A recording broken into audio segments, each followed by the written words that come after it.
usual, the usual. See what is up. Get like other stores yet here though, still, but I mean, it's fine. There's epic discount though, the epic sale, I guess. It would be nice to check, but yeah, I think I still didn't install it though. On here, so we're gonna limit ourselves with some Steam action. That's the important action though. 2 hidden gems uncovered today. Probably will be some. There probably will be some. Then we got Cyberpunk on discount now too. Them heating up the hype from the Yellow's run. See how it is. Crusader Kings 3 free update. Damn insane. 60% discount. But the DLCs you already need nowadays to play that?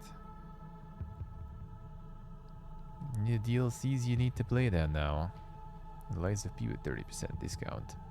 That one is getting discounted kinda slow-ish compared to some other games. But that was good though. Lies of P was good stuff. So one coming out today. One hidden gem. 100 distant bullcats. There it is. Another one. Another one. They just keep pumping, man. They just keep pumping. It's only 9 DLCs then. That's nothing. There's nothing. For Paradox. Already probably still. Even with discounts, gonna be like 80 bucks or something altogether. I love you guys. If not more. Oh shit, Sacred. Thank you, man. Come back to the dungeon 500. Thank you, sir. Thank you, Sacred. Thank you, thank you. Didn't appear in my storefront. It's some Kumar games you have there, eh? Some Kumar stuff. The Animal Trainer Simulator. Are we getting some playway here going? Yep. A one and only. A one and only. The Arcane Assembly. No, I mean, that's not even like that hidden though if it's on the front page then. I'm mostly positive, huh? That's not like that's not that crazy there. Maybe that's why it wasn't there in the popular for some reason.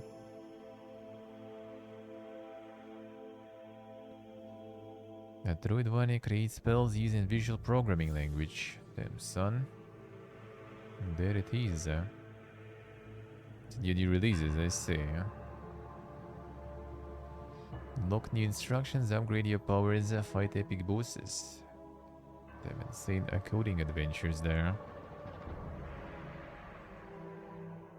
Well, you code the spells, man. You can be a little toad there.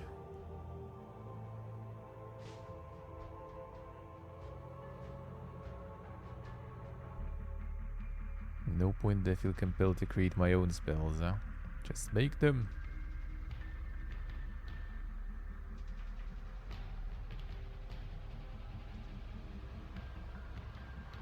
And the indie games are gonna fix the road, yeah. That was made by the Noidaphone, yeah, sort of does kinda look like it. I mean, interesting concept though. Interesting concept. It's gone for you too. Probably like the reviews kinda tanked a little, I wonder. Didn't like tank completely, but still. With the visual coding. Alright, the animal trainer, we know that stuff, yeah, the usual. Playway.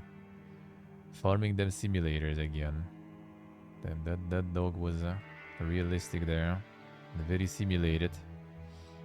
Lorelei and the laser eyes. I heard this one is quite dank. Oh yeah, this one seems like very dank. From the Sayonara Wild Hearts too. Alright, let's see how it is.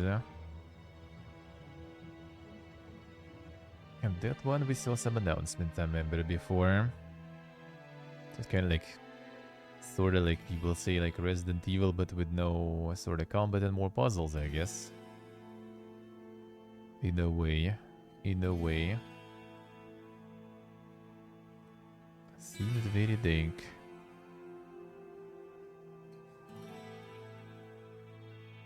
Annapurna publishing some quality stuff again.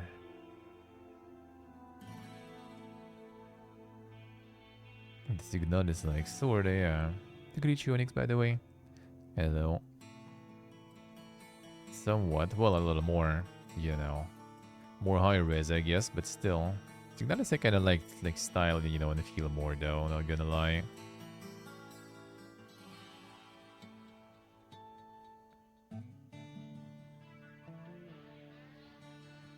Exceptional puzzle game.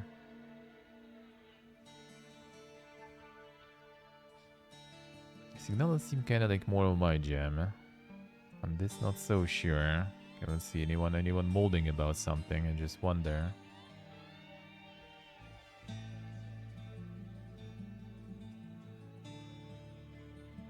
Controls, particularly in the gamepad, subpar. Ah, I see. Alright. That might be the reason. And only one. There should be a couple at least. Level 98% stem son. Only one. Only one. Yeah, maybe in other languages though.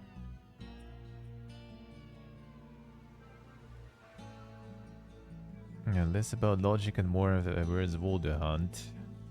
Have to find what you need to translate the latest problem in a form we can solve. Alright. Well, I mean, it ain't even like that bad though. A little bit, you know. A little bit detective stuff.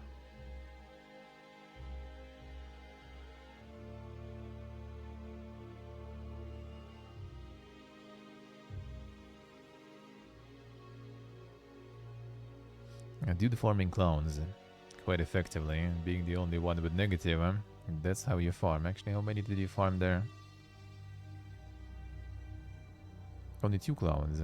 That's not that good, man. That's not a very successful farm. Unlucky. The esports godfather. Was there already some sort of like the esports sim, or was it a demo of this one actually? The Dig Building Simulating MOBA Esports. Dev son. Team coach, build your team, eh? Train players, make strategies in various game versions. So that's a prologue also. There's a prologue version. China with some quality games again. Usually generate the AI content. There it is. Generate art content. Uh-huh.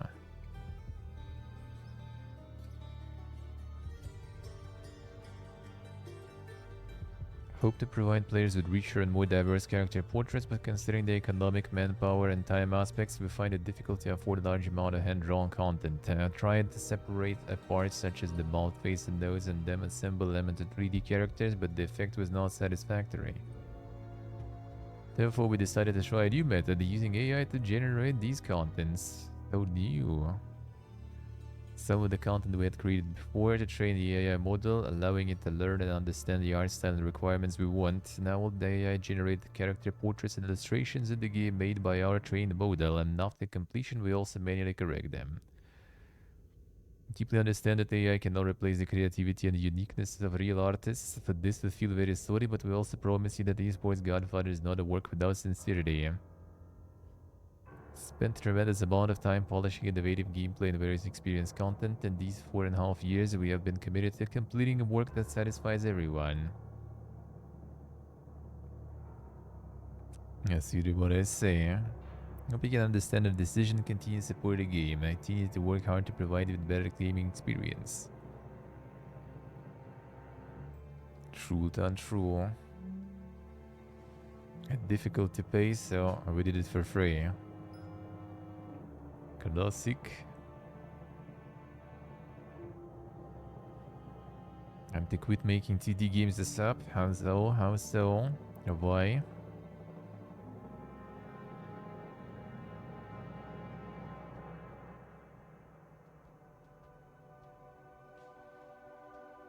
And the Crash Fest, alright.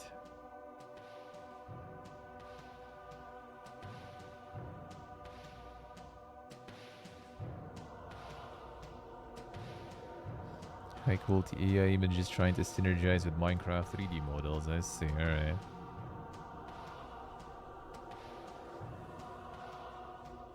But why 2D? What is so special about 2D there that you need to quit it? Because of the AI stuff? Thinking 3D is less of it? I do not think so. I do not think so. Yeah, at least they're transparent with that though. True. True. People will vote with the ballot, even though it's free really. For the prologue at least. The RoboBeat is out. RoboBeat's farming seems like. It's the one with the BPM bundle there.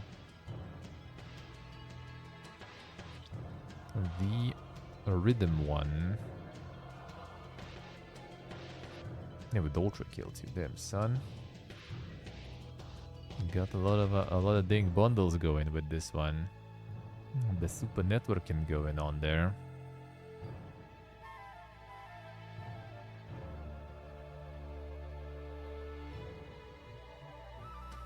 Quaddy wasn't publishing those though, right? They did publish a bunch of other stuff though. Oh, they published Skate also. How's that one going even? Mixed? Well, that's exactly how it did feel playing that demo.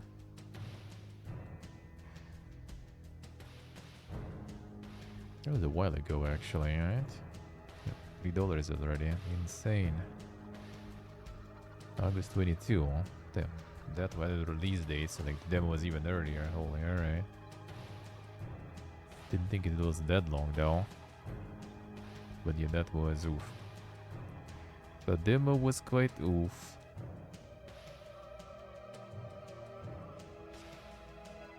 Garbage combat, garbage gameplay. I see. If you're looking for Doom replica, this is not it. It's not at all. It looks cool, but that's about it.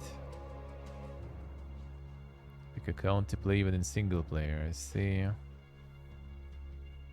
It's the constant Epic sign-in. No. For Epic login on Steam, it won't go away. Someone else prepared with them with adding the Epic Game Services. Because usually you don't need an account there though, right? They just add the services and that's it. Oh, that's already another one that fucked up that way. Now they farm the nails. BD Airways. This one. A real-time management game where you play the role of an air traffic controller. The aircraft to take off and land direct into destination. Most of all, don't let them crash. Damn son. See ATC skills and distinctive maps around the globe.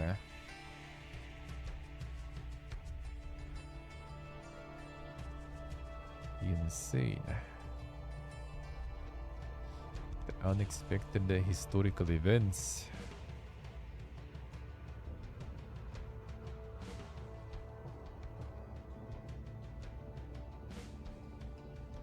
Some upgrades and stuff too, alright. Customize your own airport.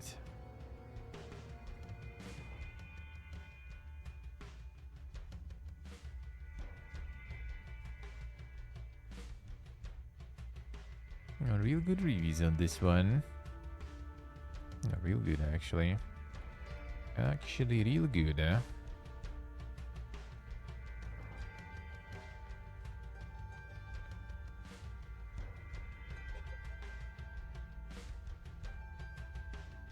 Maybe option to skip the tutorial, it gets annoying after 4 tries. 0.2 hours in. Damn son. Boring and frustrating. The Mini Metro far better, but it's okay to play. Or is it from the same devs? Doesn't seem like it really.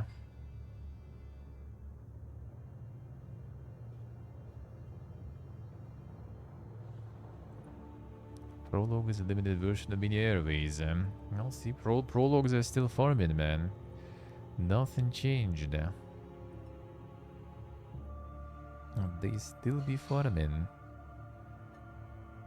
Samurai Warriors 4DX. What is this? Dealing with holograms? Yeah, that's the annoying part. That was quite an annoying part. There's the Kawaii Tecmo, the Legend. It's already like even regional prices 40. Then probably everywhere else is kinda 60, I guess, I would assume.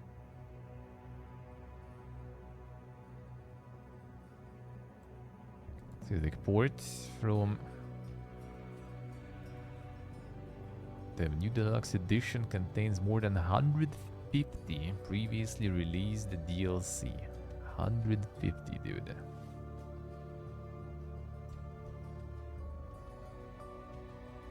The value. Whole 150 DLCs in this one package. Totally worth it now. Isn't that like the Buso or whatever it is?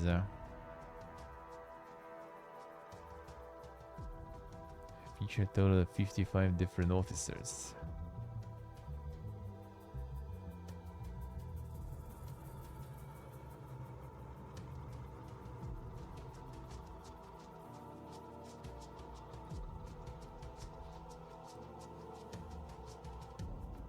The most exhilarating action in the entire series.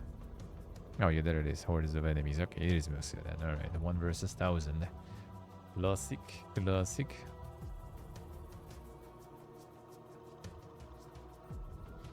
Still single pauldron for some Samurai Chat as a DLC. Yep, I mean, it's Koei Tecmo.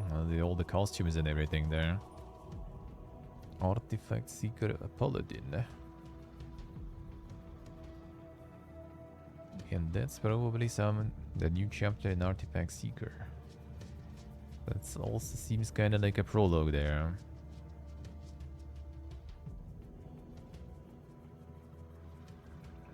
So like survivors like.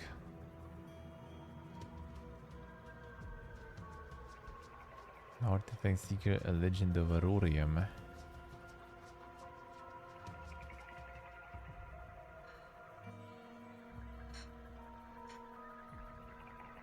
That's some Giga survivors, man.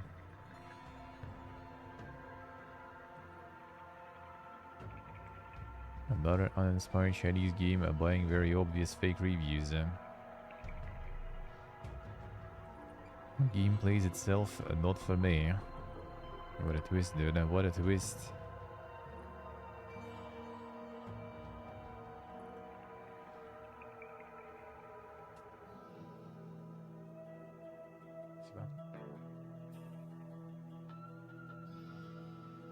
Good game, but this game needs a lot of attention. Yeah, that sounds like interesting reviews there. Let's see to the right.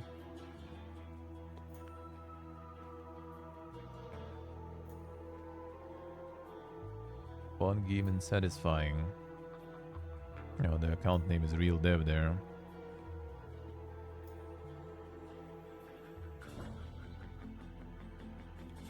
I need more free DLC. I hope developers continue to make more DLC. I said no one fucking never, dude. And what is this?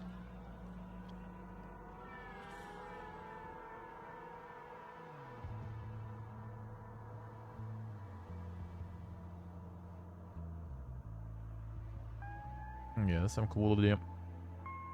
Google Translate, probably.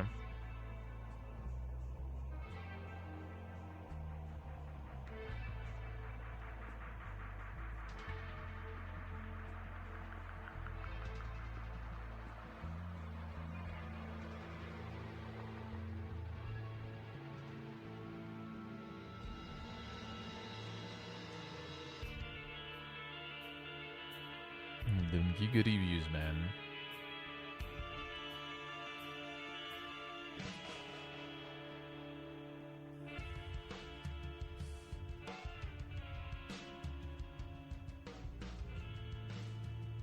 Them.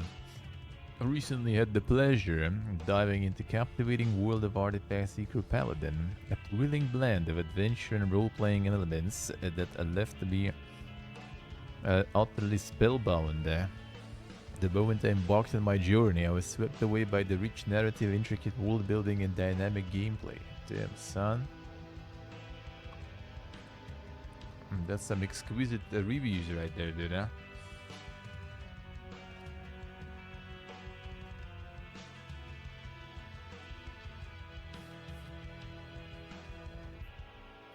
Yes, yeah.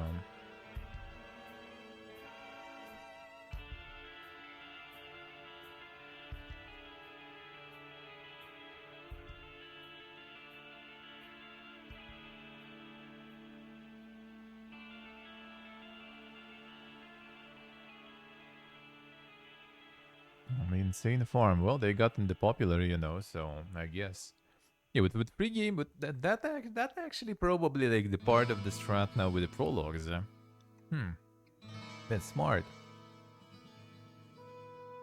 You just have, you know, the free game, so all those like bot accounts and everything for the bot reviews, they don't pay anything. They just get the game for free and spam.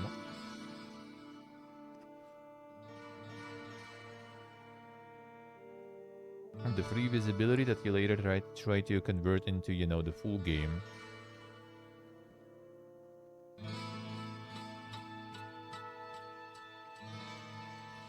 Yeah, in the full game, if they want, they can just put some region, you know, some regional price, super low, and just you know, get the accounts from that region, and to buy it for cheap and get the reviews again. There it is. Easy life.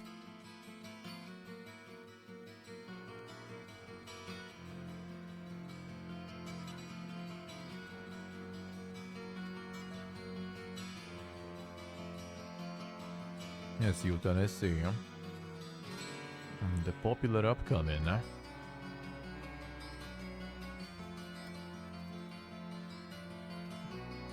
People Dome. The game is made in France, and there it is. The wholesome fairy tale world. A laid-back city builder. Grow to your settlement, interact with your neighbors, and defend your kingdom over magical creatures. It doesn't sound that laid back then. You have the creatures. To find the true love and live happily ever after.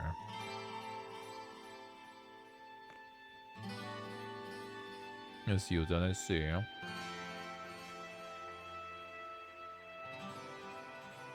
Ah, sì, Steve.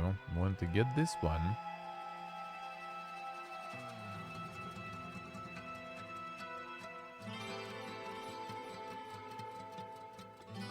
There's already access for a year, I see.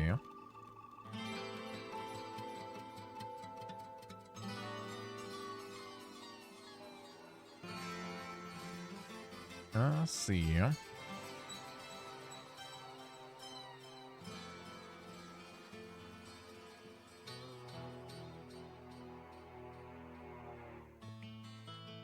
Gotta make exquisite reviews, man. And these are lame, man. I'll get the gentleman to write more reviews, huh? That was art.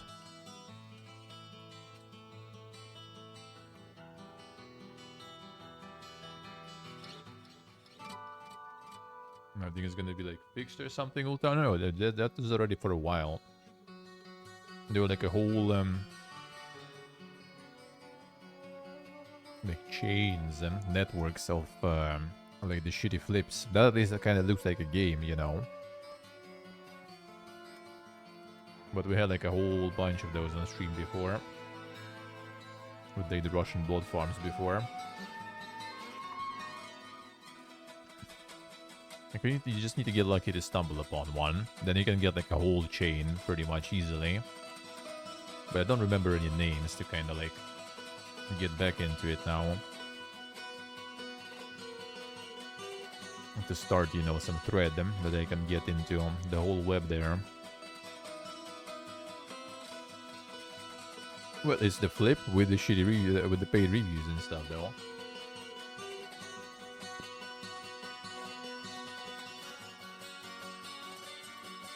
That is around already for a while. A few years for sure, easily. I just need to remember some. It's hard to remember shit like that. 100 cats are now in color, yeah. They step up the game, dude. Still farming also. Alright, what was there?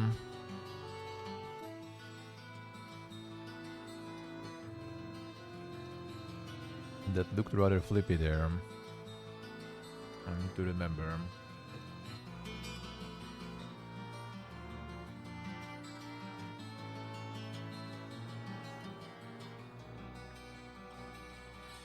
I don't think I wishlisted any.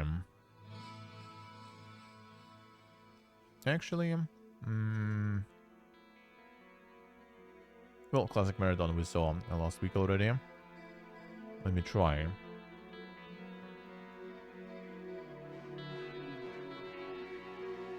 Would my Jack doing you good? Yeah, seems like it. Yeah, let me see.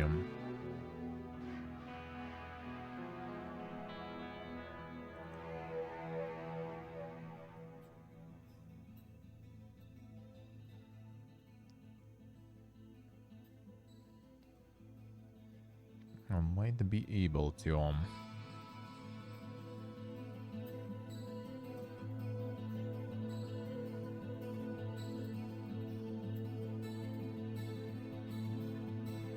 Let's see. I wonder if I can get more reviews there.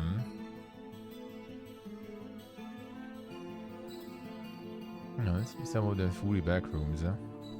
There it is, dude. I see how it is. That even doesn't look like some little reviewing there going on.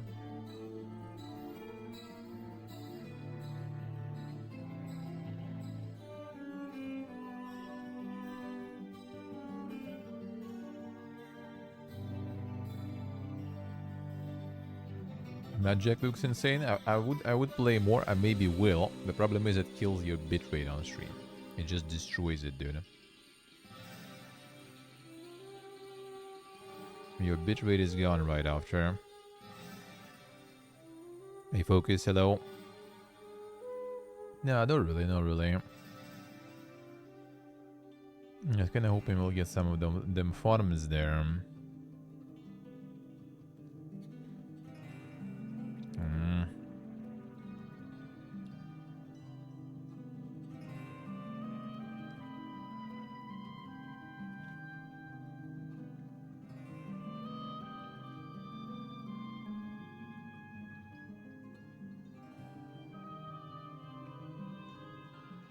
Wishlist and the reviews lose their questionable worth as a metric for how good. It is not a metric how good, it's a metric for the algorithm.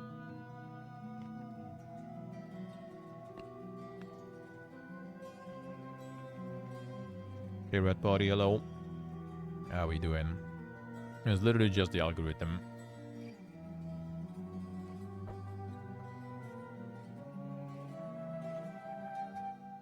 That's the main value. Well, wishlists especially. Reviews somewhat for other things too, but yeah, wishlists are purely algorithm stuff.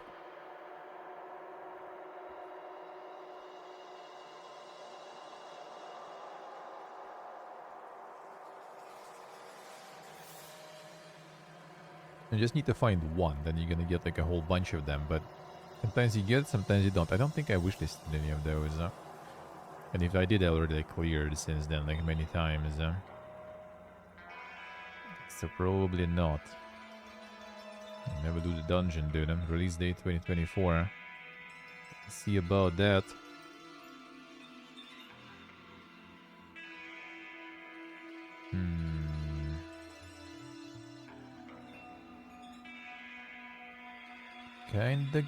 Kinda doubt it though. Red Delusions on the wishlist. Damn son, what a twist. Probably even more there.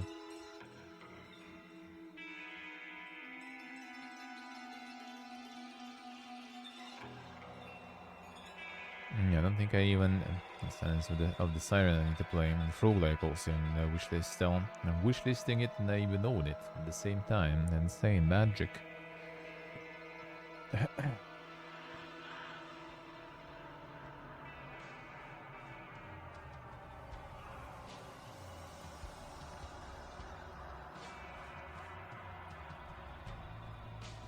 Number of wishlist factor and things.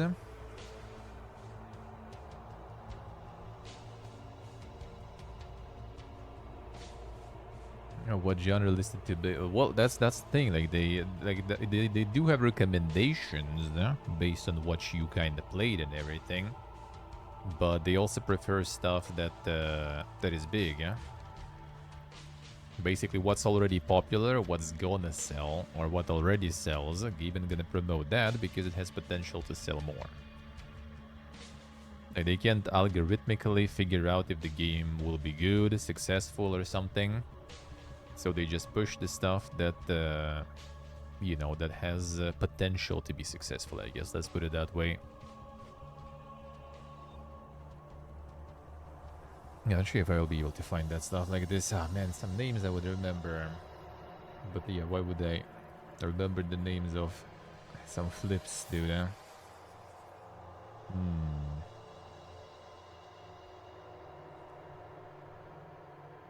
You probably can find something like that.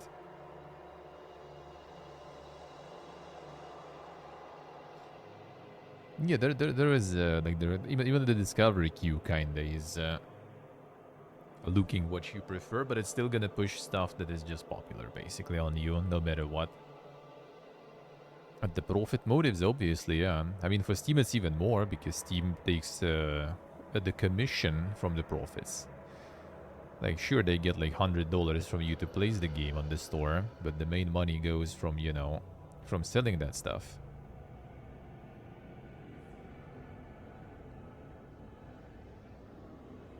No, you can find it on Steam, but you need to look for it. Like that's it's not hard to find that, but yeah, it's like it's not their main a driver, you know. Like their main stuff is basically, yeah, like new and trending, top sellers, popular, upcoming. That's where all the discoverability goes. Now,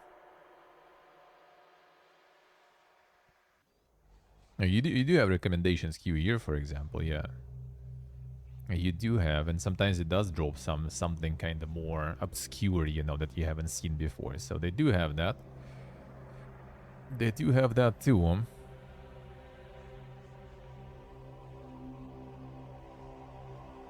The interactive recommender. Yeah, I think actually your library had something like that too, right? Like for example, they have like the play next, but that's from your library, and there's kind of like the same stuff in the store also, but that one is kind of like more hidden nowadays, I think. And do they even have that stuff somewhere available? That's simple. Yeah, you have like a bunch of stuff here. The interactive recommender, popular among friends, Steam curators, a DLC for you, new releases queue. Like there it is. There it is. So you kind of have those. Like if you want to be like exquisite, you know, Steam enjoyer, you have those. And the problem is majority of people aren't exquisite Steam enjoyers. So that's why a lot of devs kind of suffer with that stuff. In general, I feel like all the free-to-play stuff should be kind of like separate in a way or whatever. Because yeah, like this stuff every time it's out, it has a lot, and like, dude, I mean, sure, really nice, free shit and everything, but like, bro, you just kind of remove a bunch of other games from out of the list. Like half of the list is basically free-to-play, and out of that free-to-play, like 80% are prologues. Like this is a prologue, this is a prologue, this is a prologue, this is a prologue. And this is like the old classic game. And this is just basically kind of like... Well, I mean, I wouldn't really call it like some sort of flip or something. But yeah, this kind of... like, I don't know what they do even with those. Like, what they're farming with those, I have no idea. But they just like keep going ham with these games. Let's see, what do I see? Top sellers and include free-to-play items, yeah. Like it should be just a separate tab or something. Then people still playing, I see. Because yeah, like, and that's why like you do the prologues too, because it's just like it's a free farm sorta. That's what everyone does. It's like, you know, you kinda blame, you know, the game. This is not the player problem. This is the game problem. People just need to play it, otherwise you just don't get it even.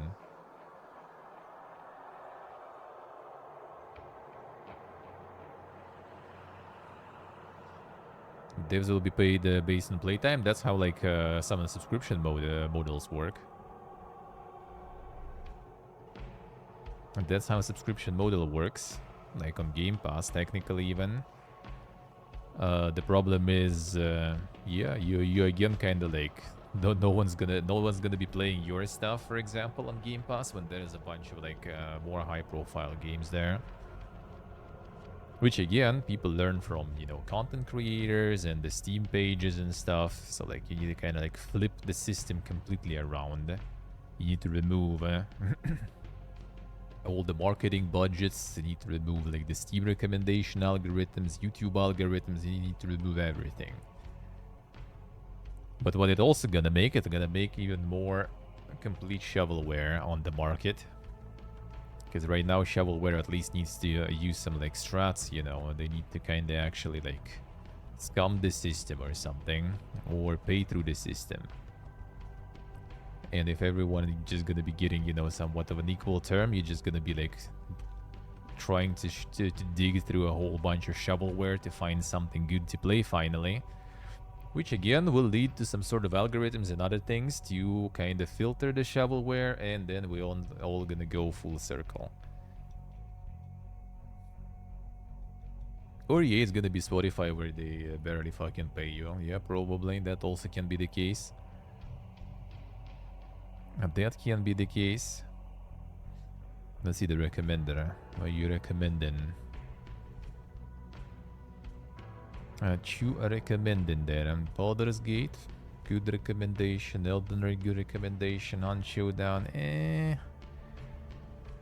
Path of Exile, I mean, I guess. Cyberpunk, well, did that. I will replay it though for the DLC. Oh yeah, it's because I have on GOG. Steam doesn't know that I already played it. Hades, good. Grim Dawn, Deep Rock Galactic, Destiny 2, V Rising, Skull Skyrim. It is also the big boys here.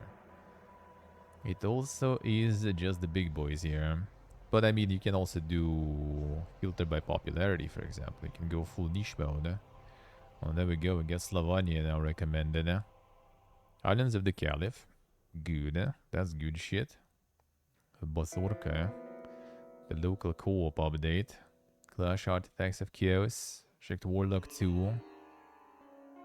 That's good stuff. Stasis Bone Totem. Also nice. Dread Templar. More boomer shooting. There's no light enhanced edition. That one is really like looks really cool and interesting, but like after playing the demo, I just lost interest. Like the gameplay was pain. I think it's still mixed or something there too. Hey Selpo, hello. How we doing? These two I see. A Bookwalker and stuff. Yeah, like there you go. That thing do be working. Can also go like some newer stuff, for example. Oh, we have here. Yeah, that's already more things that I haven't even heard about. Some, well, not all of them, but some of them I haven't even. So there it is. Back from Norway. Wait, that was fast. The fuck? I thought you were supposed to be there longer, no? Got Archelaus recommended, I see.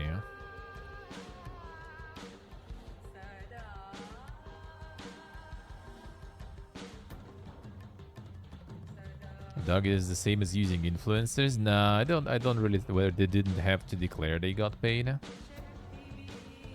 Well, I mean, I guess. Was that like the widespread thing, really? Where they don't declare that they got paid? The truth is like it doesn't really even like.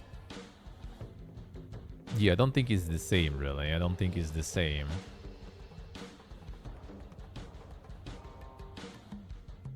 They made laws about... Oh, you mean like in China and stuff?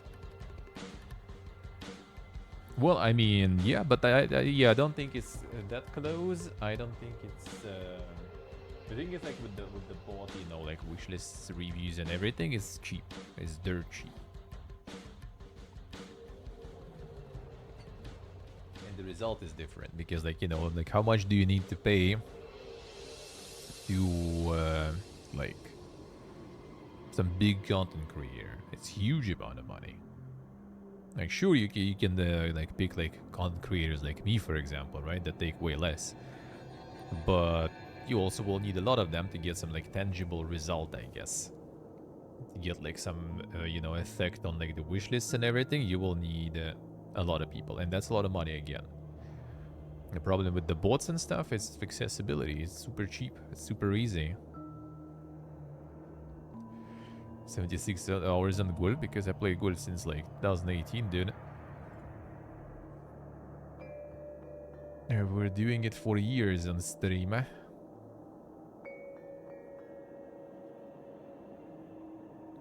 Yeah, that's normal, dude. That was always the case since I started streaming. I don't know how long we talking, but like even before I started streaming, like hashtag ad and stuff, you needed to do way before.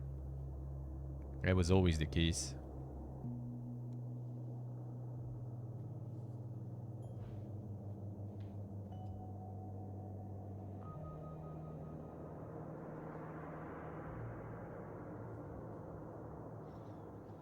Sufficiency of generating sales. No, it's about like the thing, like the marketing versus just cheating the algorithm. Let's put it that way. Through like influencer marketing or any kind of marketing, you actually kind of like convince people to buy your stuff. You can't really convince people to like buy your stuff and to push your stuff to the top if the game is dog shit. Like, no matter who you pay, no matter how much you pay, you know, like everyone will see that the game is dog shit. But with bots and stuff, yeah, you can push something up the top without, you know, game being like anything, really.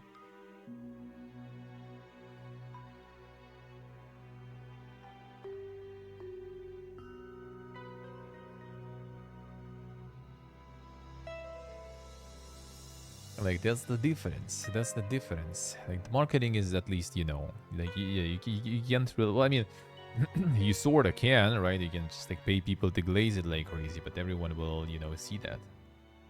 Will be noticeable. It's already been actually 10 days up with that long. Holy shit, that time flew. I thought it was still kind of more though, but I mean 10 days solid, alright. 10 days solid too.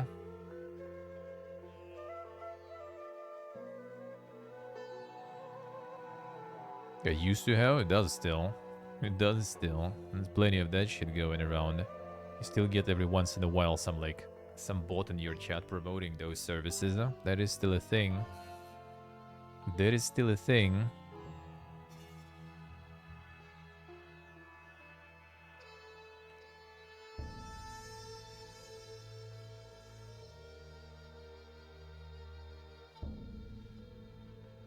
Yeah, the influencer marketing already was like sort of fixed for a while with the hashtag ad and everything, and it's still like, you know, like it depends on the person, of course, and stuff, right? On the streamer and then the viewers.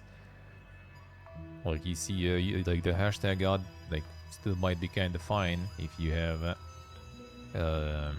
like if you know the streamer and everything, and you watch and you understand everything.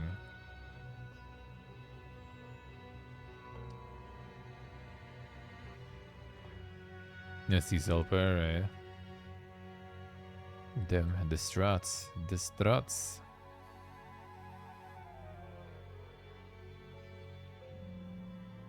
All of those are pay to win.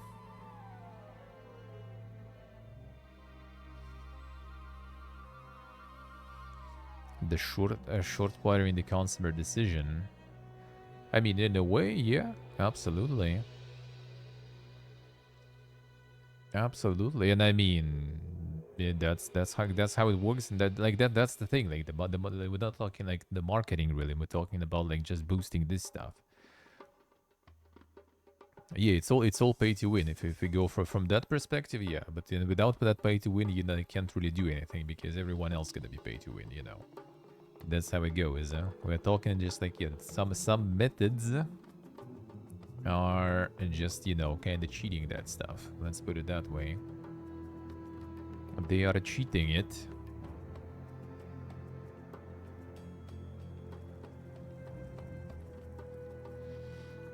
The marketing can be different. The marketing can be different. I do think that influencer marketing and stuff is actually not a bad thing in that sense. Because as I said, it's still, if the product is bad, then no matter how much you glaze it and stuff, it's just not gonna work. It's just not gonna work.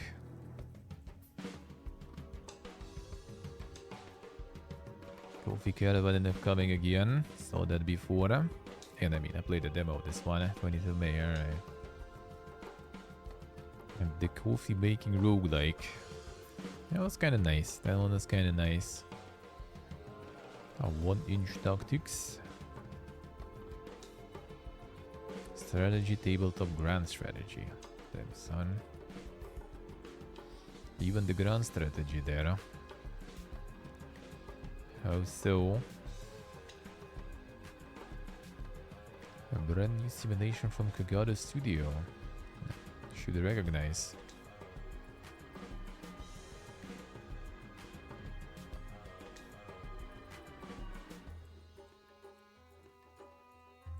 A POV of someone who invested into gaming in a high degree. I mean, in a way, sorta. Like, it's sure gonna lead like to more like sales and stuff, even if it's a kind of like a dog shit game, somewhat. But first of all, like, you know, what is exactly dog shit? Let's start with that. Now you can look at the, like, even like the Homeworld 3 and everything reviews and stuff, right? And it's kind of mixed. And I don't know, I still kind of found it alright, even though again, like $60 is a lot, but like in general, it was kind of alrighty. The game was, the story campaign and stuff is nice. Man, the War, for example, also with like mixed and everything, but I don't know, I'm having a good time with that. So is it actually, you know, like a bad game, if you talk from marketing perspective? For whom? So like dog shit is already like a little subjective, huh? Let's put it that way. Some people, yeah, some people maybe just do get informed that way, and then then it's already on them. You know, like are they reasonable enough to get informed decision if they should buy something just by seeing it or not? Like that's you know, that's on them. If someone is just like sees something being, you know, like played by some guy, and for them that's already enough to warrant the purchase, even with hashtag ad and stuff, then well, I mean, they're idiots, and it is what it is, dude. It is what it is. How was it, like fooling his money soon parted? That's just how it goes.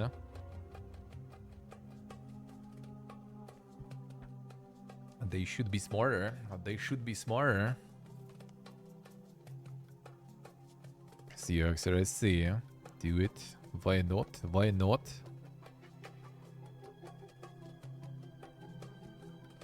Yeah, why not?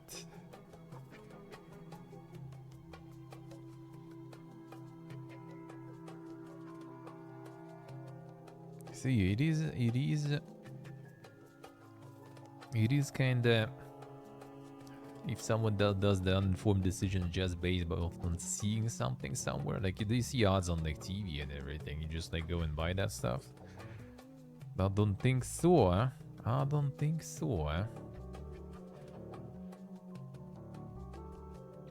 Or if you do, then seek help. Seek help, probably.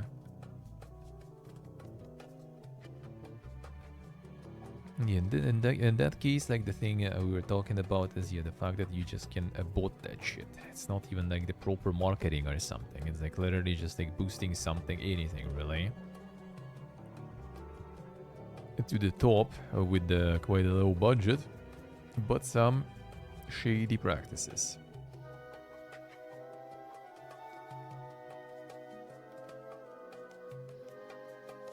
Silton, I see.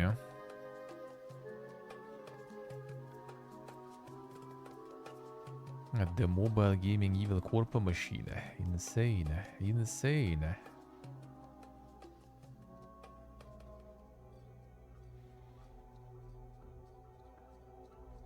Yeah, that's not like there are different types. Yeah, there is quite predatory and like way to think kind of marketing for sure, especially in some of those games. Absolutely.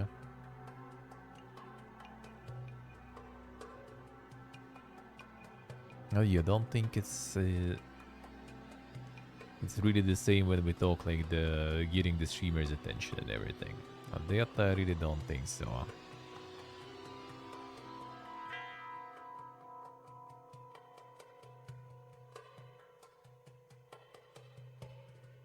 Yeah, boosting visibility with money is fine if you pay a lot for it, but not okay if it's cheap.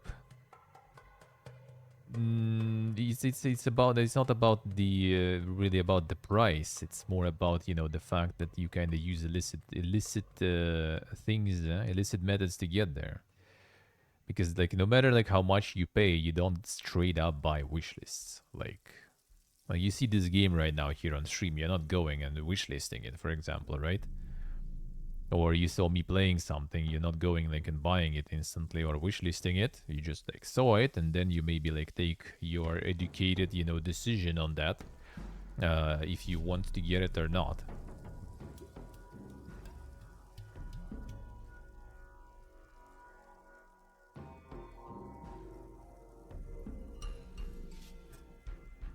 One is bad, say the other one is too. Well, one is like straight up just like using the bots and everything.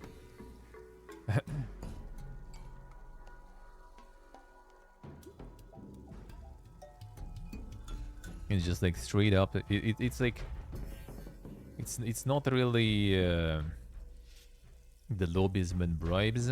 Nah, I wouldn't really compare it. That is a little too far fetched there. It is a little too far fetched there. It's like it's more like you basically, instead of like converting, like the difference is that you still need the good product. Like if you have like the straight up complete like dog shit game, then as I said, like no matter like you're gonna dump a lot of money then to get like a lot of wish lists on that. You will need to put a lot of effort, right, to kind of like get it in the situation where people will see it that is kind of decent and go wishlist it, for example. And then when you go with like some bots and everything, you just kind of like, yeah, you literally just pay for those wish lists. You just get them. Not because they like the game or something, just because they are bots. And then it gets already visibility on its own. And then it kind of gets in that situation that as people kind of, they see the game or it's on the top, it also has a bunch of reviews, that might be kind of good. Because like when you see like streamer playing or something, and especially when you see like hashtag out and everything, you kind of already like, oh, all right, we'll take it with a grain of salt there. You see something with like good reviews and everything in the top of like like the popular upcoming and everything, you kind of like, all right, maybe it actually is good. At least this one actually has some game attached to it. Sometimes it doesn't even do that really.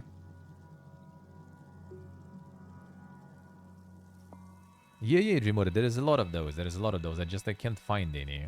Like whenever, sometimes like back in the day, especially still back home, it used to kind of recommend me some, and then you can just kind of like, get the whole like chain, the whole web of those games, publishers, and everything. But yeah, it's kind of hard to remember some of those because there was like just random flips. They're not saved in my memory, to just remember them and find some to show the point.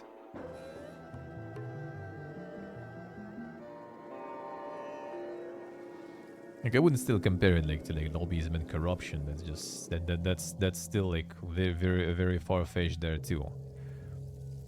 That is still very far fetched.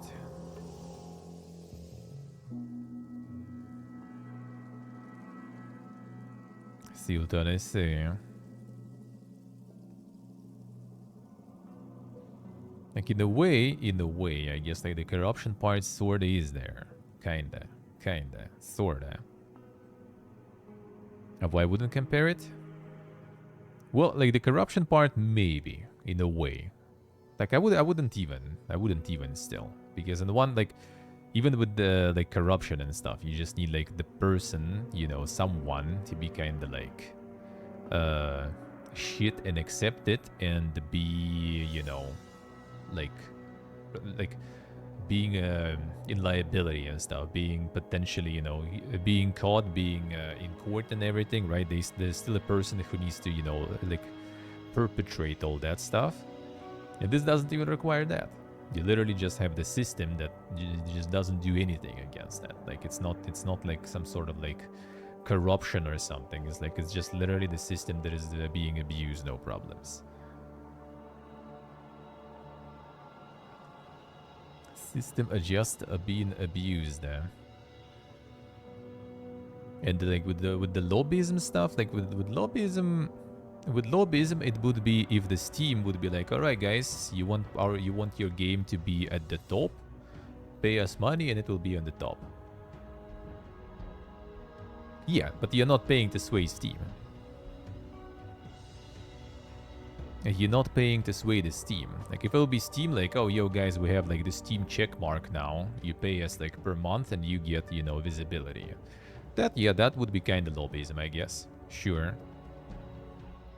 Or there will be some like worker in Steam who's like, all right, guys, you can like pay me and I'm gonna boost you and stuff. That would be corruption. But here it's not even like, you know, it's not even lobby. Like it wouldn't be lobbyism. It would be you have like, let's say like if we speak this like lobbyism and everything, right? You have like some assistants in your political party that is sitting in some sort of like parliament or something, right? And someone pays to those assistants openly, so right, so everyone knows that assistants got paid, and those assistants, they go to the leadership and try to kind of like, you know, guys, we should probably like work with that company. They paid us, by the way, hashtag ad, but you should probably maybe work with those and promote what they are trying to push. So it's like it's way more steps if you look at like, you know, corruption and lobbyism in this sense. Except corruption, I guess, kind of works. Nah, not really, because you're not paying Steam literally to do stuff. You just abuse the existing system there.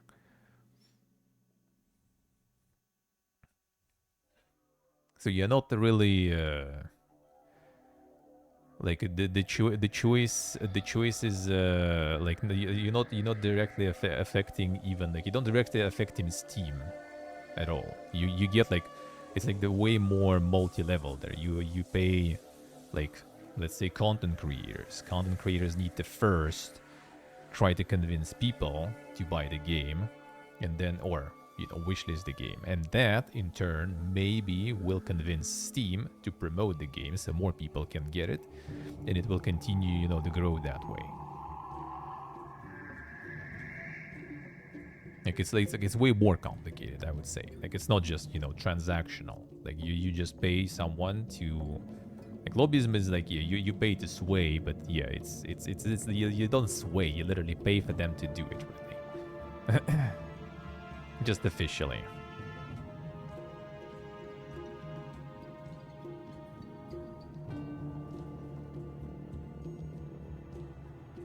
The public is already primed based on your odds already? No, because like if the product is dog shit, it's not gonna be like I don't know how much you need to dump into the marketing to sell like some dog shit.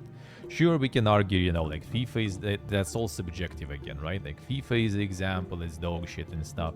Like they have their audience anyway, and I wouldn't say they're dog shit. Like I don't think it's like they try the literal like asset flip or something, and like try to sell that. Like how much you will need to like pay for them to do it. Like it's just impossible. Alrighty, Axel. Alrighty, enjoy, man.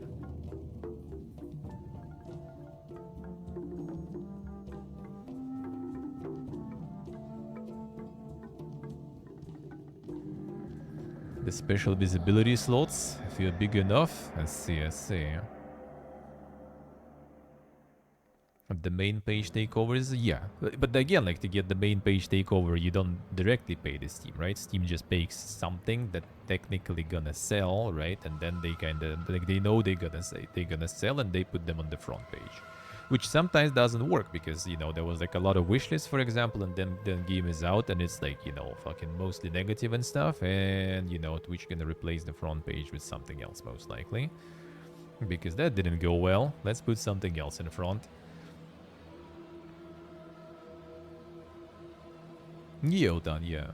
But then it's again, it's not because like EA, Ubisoft and stuff, they are because they are like the sign of quality because they paid Steam or something. It's just that they know that they are popular and they gonna bring money in. So they promote them because they know they will sell.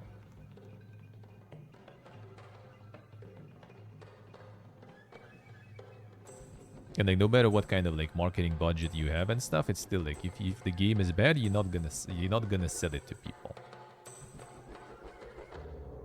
Like if it's like objectively bad, like it's, you know, it's like it like doesn't work completely. And even then, sometimes we get things where you can get like soft locked easily and stuff, and then it's still kind of like being sold, but not because of the marketing, but because there are some other parts of the game that people still kind of find enjoyable and stuff. And just premium corporate treatment, yeah.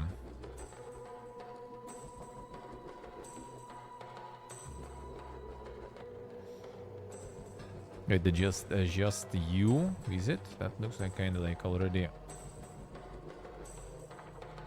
Ah, maybe. Let's see.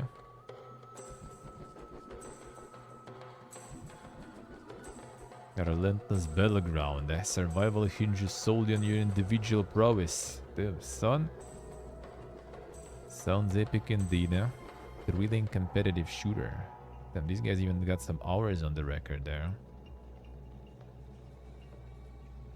Yeah, you can easily see that it was like either like some copy pasta that is Russian or is a Russian account doing this. It might not exactly be fully bots. There are like the services I explained before in Russia where you get paid for doing some simple actions. So you literally can just like pay people to, you know, like, all right, you go buy like this game for like, in Russia it might cost like even cheaper.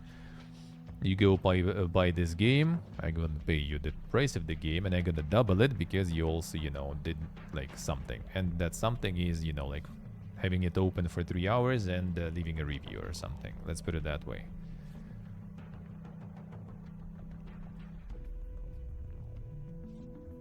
A few really good trailers. Yeah, that's why publishers, for example, nowadays, like the indie publishers, also doing like some sort of like giga animated trailers and everything. Yeah, it's what people want. You know, they want to see that stuff. That's why they also put a lot of it. At least. Stop. Yeah, you see this? That was translated from Russian. That was translated from Russian already. So you can see where the reviews are coming there. You can see where it's coming, and then yeah, we can probably go here. There's something for 15 bucks. Holy shit. They also 13 reviews, huh? The same stuff. Sometimes there's like a bunch of like similar ones, huh? As in you can actually like find like some other dev, some other publishers, some bundle they sell in, and you just kind of like find them all. And you find a whole chain there.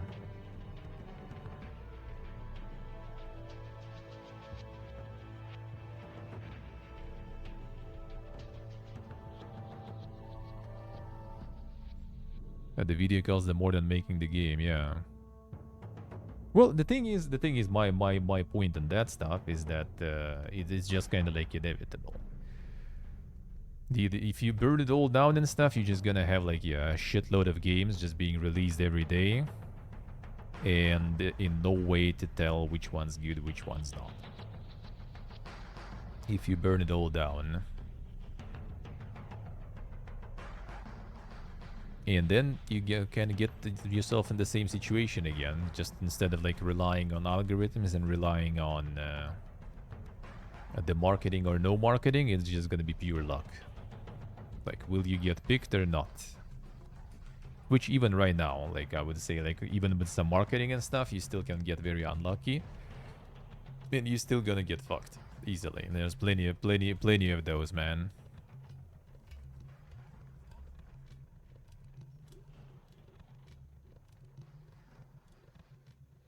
And yeah, with the marketing, as I said, it's a way more like a complicated and multi-level thing. Like it still requires people to kind of like appraise the game and decide if it's worth getting, worth wishlisting and everything.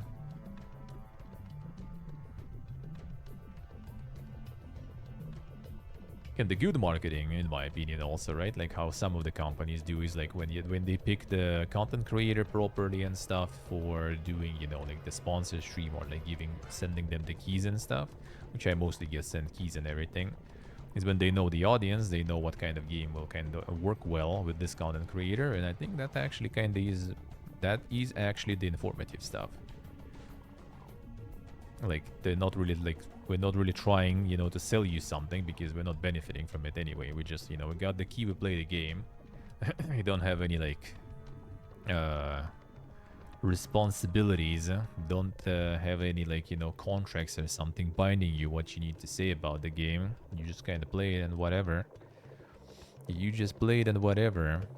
And quite often they don't even like kind of really, like ask for like VODs or something. It's actually really rare. Happens sometimes with some games, but super rare that they demand some sort of like, send us your content. It's not like they're gonna be watching like a few hours of your stream anyway. They usually, especially like all those key systems, they just like kind of mark, oh, you've been in Twitch and in this game's category. All right, you covered it, done. You got the check mark. No one is watching, like, if you glaze them or not there. No one cares. You do you. You do you.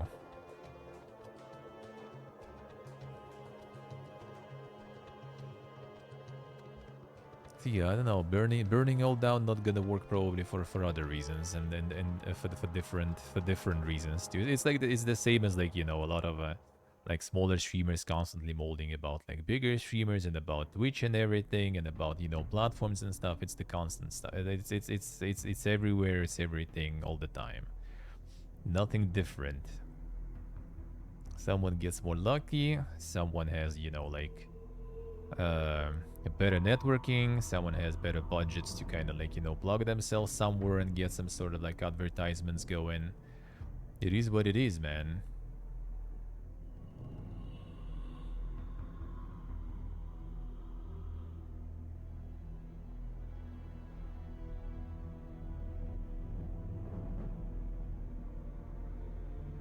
A decision from rational realm, but the emotional one. As I said, it's in my opinion, right? It is mostly all on people still. Need a lot of luck now. Yep. And if you that's the thing. Like if you remove the algorithms and stuff and put everyone in the like, I don't know, like remove all the view counts on Twitch, right? And like put all the games on Steam, just like a huge mosaic. You open Steam and there's all the games like that were released ever on Steam. Just a big fucking mosaic. All right, go for it, dude. And look what you want to buy there and everything. That will just gonna be like the ale all around for everyone, because people just gonna be like, all right, I don't know. They still either gonna try to cling to something they recognize, most likely. If we kind of like reset that also somehow, then yeah, it's gonna be like, oh, okay, these guys got luckier because they were like higher to the top of the mosaic, so people just like notice them faster. Oh, those guys were like, they just abused, they made like, they're like the banner like more bright and stuff, so they got more attention. Like, let's make all the banners removed, just like gray box with the black text or something. Those kind of things. Yeah, when you put everyone like in the completely equal position, then I guess people will be now it's good. But the problem is people will still find some way to kind of share their opinions and everything. Word of mouth will gonna go and everything, and it still doesn't guarantee that you're gonna get found and stuff anyway.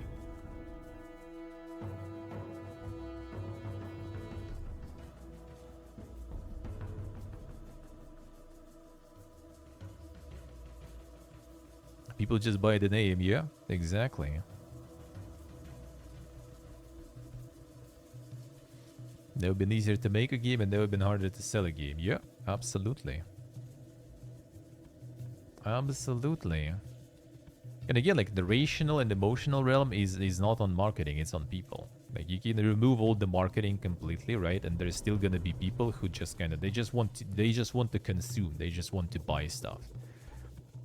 Will they do the rational decision if you don't not gonna like show them odds? No, they're just gonna like find something or like ask someone what you think about that and still buy it. That's it. And it's not necessarily will be something good. Huh? Let's put it that way. Like people who do, you know, rational decisions, they do it regardless of marketing, honestly. Like I can see like some insane, you know, like I can see some game like being streamed by everyone and I still not gonna fucking play it because I just gonna look into it and it's not my kind of game. That's simple. So like all the impulsive buying and everything is just, well, it's on people, honestly. It's not like they, you know, kind of like decode your brain somehow in that way.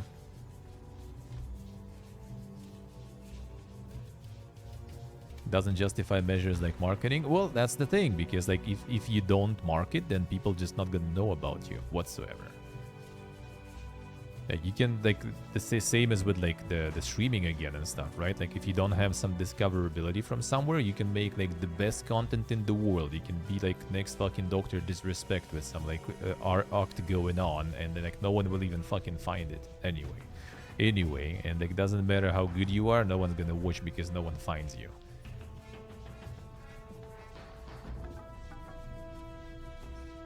A Game Press in 1995 was also marketing? Yeah, sorta. Well, I mean, all the reviews and everything, and like all that stuff is the marketing. It's kind of more driven now, of course, because it's also like, you know,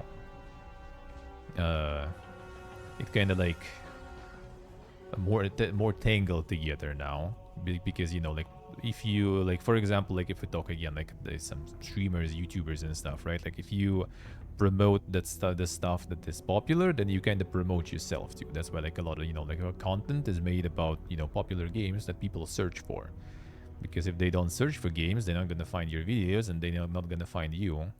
So like, you know, promoting some games is also promoting yourself, sort of.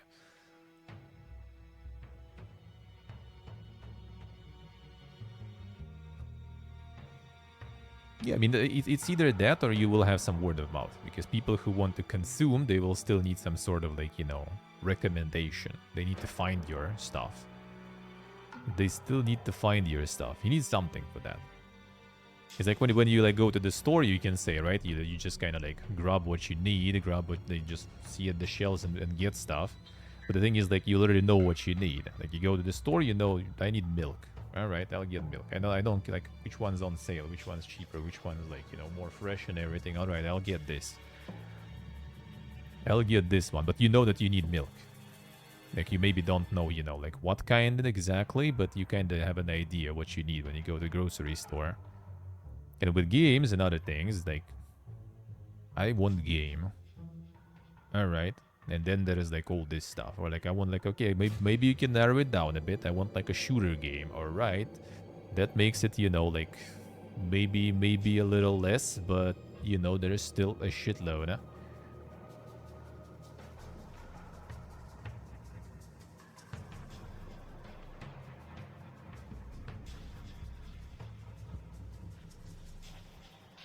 Marketing to overcut mediocre shoddy product. I mean, sorta, yeah. That does kind of work. That does kind of work.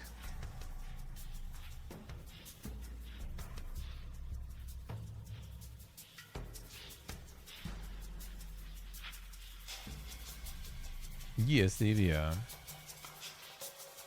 And like that's why I'm saying, like those people, they still will need or find some way to guide them to do that. They go to the store, they're gonna pick, you know, the game that is closer to the entrance, the game that is higher on the shelves or something. It's like if they don't do the educated decision, they will still kind of find a way to make uneducated decision. They will still find it no matter what. There will be the way. There will be the way. And again, like a lot of those talks are kind of coming from the position of like, you know, well, I just got unlucky. My stuff didn't sell, so yeah, it's all the bad big corporate and everything. Or same with like the streamers and stuff, right? Like, Same stuff. I hear it. I hear it a lot. You know, I see it a lot. It's usually not exactly like it's kind of like you could be like doing super crazy good content and you probably wouldn't get any better, but also chances are high the content wasn't that good. Like I know in my case, for example.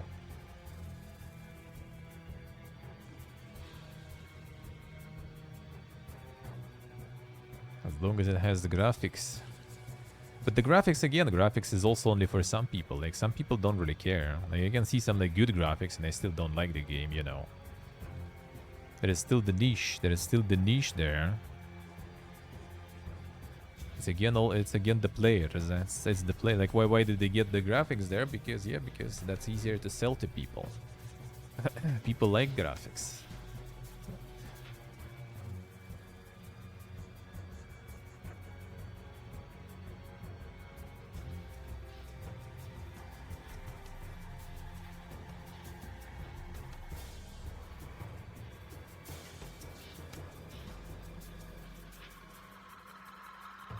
Well, that doesn't really work with games though. That doesn't really work with games that much.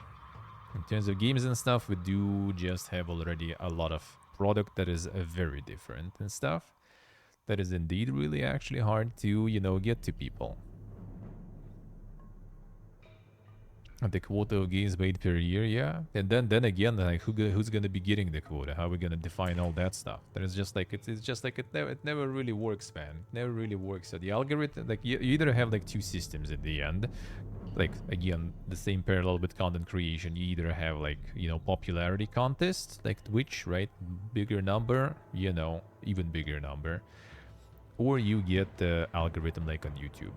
You get, you know, algorithm favored, bigger numbers. You get an algorithm unfavored, lower numbers. That's the only way. And if you're gonna be having some people who will be defining which game is good to promote, which game is bad, then like, who are the judges, man? You know, who are the judges? How do we choose the judges then? And make sure judges are not corrupt and everything. And you can't really fix that. It's all subjective. Again, for some people, you know, some like Dwarf Fortress or something is the pinnacle, and for some people it's shit. Some people, you know, FIFA is amazing and they buy it every year. Some people haven't touched that with a stick and not planning to. It's impossible. It's impossible. And that's why the algorithms, in my opinion, should be, yeah, a little, like, more manipulating the algorithm then is dog shit, because it's bad. Having the marketing where you actually, you know, where you actually need to convince people that this is a decent game, that they should buy and wishlist, that's at least kind of more fair. Because again, it's way harder to convince someone to buy something, to do something, if it's bad.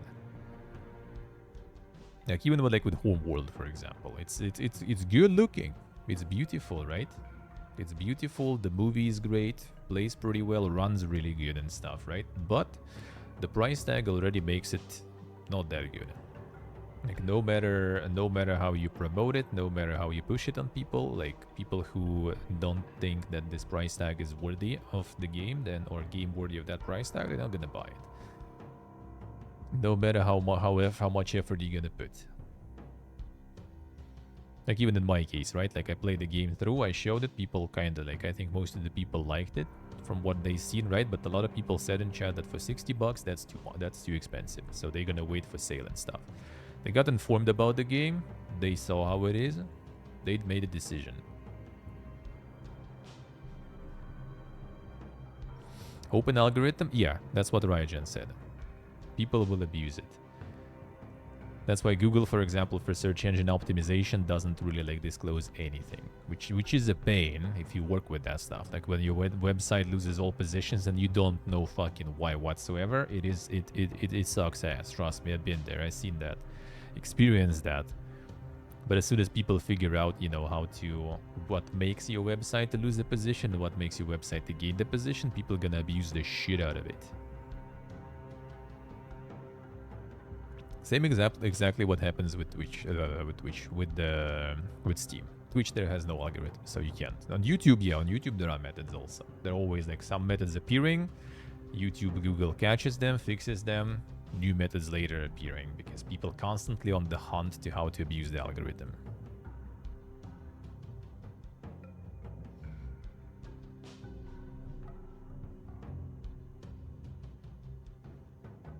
Open source security works not that pretty handy. Well, because open source security has like a lot of people trying to break it, but also a lot of people working on, you know, kind of like fixing it, I guess. Let's put it that way.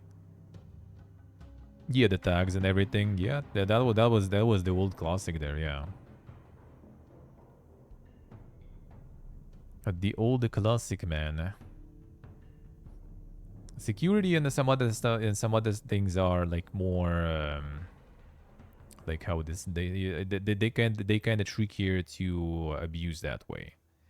It is doable though, like the full open source stuff still, like how you know, like Apple for a while was like less prone to get attacks and everything. Well, obviously because of less users, less value, but also if it would be that simple to break it, then you know, even there's less users, it still would be kind of worth doing. But it was kind of not a lot of people and hard to break, so no one was really going through it.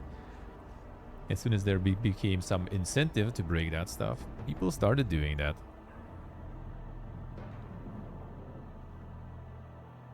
Steam grew big enough to have the same problems as Google? Yeah, I would say so. I mean, a lot of like apps, a lot of services, platforms, they become Google basically. Like people nowadays, they don't go already now sometimes on Google to search for something. They go like on YouTube, they go on TikTok, dude, and use the TikTok search to find, you know, like, I don't know, like how to boil an egg or something instead of like asking Google like it was before. Like search engines already disappearing.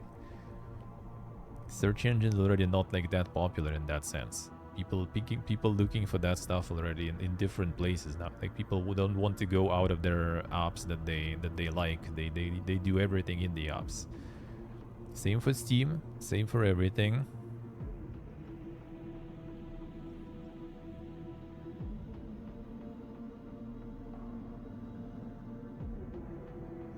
And yeah, like if you open how the decision making will work, people will just like start adjusting their stuff all the time. So you just gonna get like the algorithm gonna be like constant like fight for everything. That's how it kind of somewhat is with websites. For example, people just assume, all right, this strat works, and everyone starts doing that. At some point, it stops working because algorithm got changed, and a lot of people just kind of got fucked over it, and a lot of people starting to redo stuff. Same gonna be like with the games. If you have like an open source, people will be, all right, you need to do like, you need to put the keywords in bold in the description, and then when you search for it, it's gonna be showing. That's kind of how search engine optimization back in the day worked. Just put stuff in like bold tag, and that's already like a keyword for your website, and you have higher ranking in the search for that.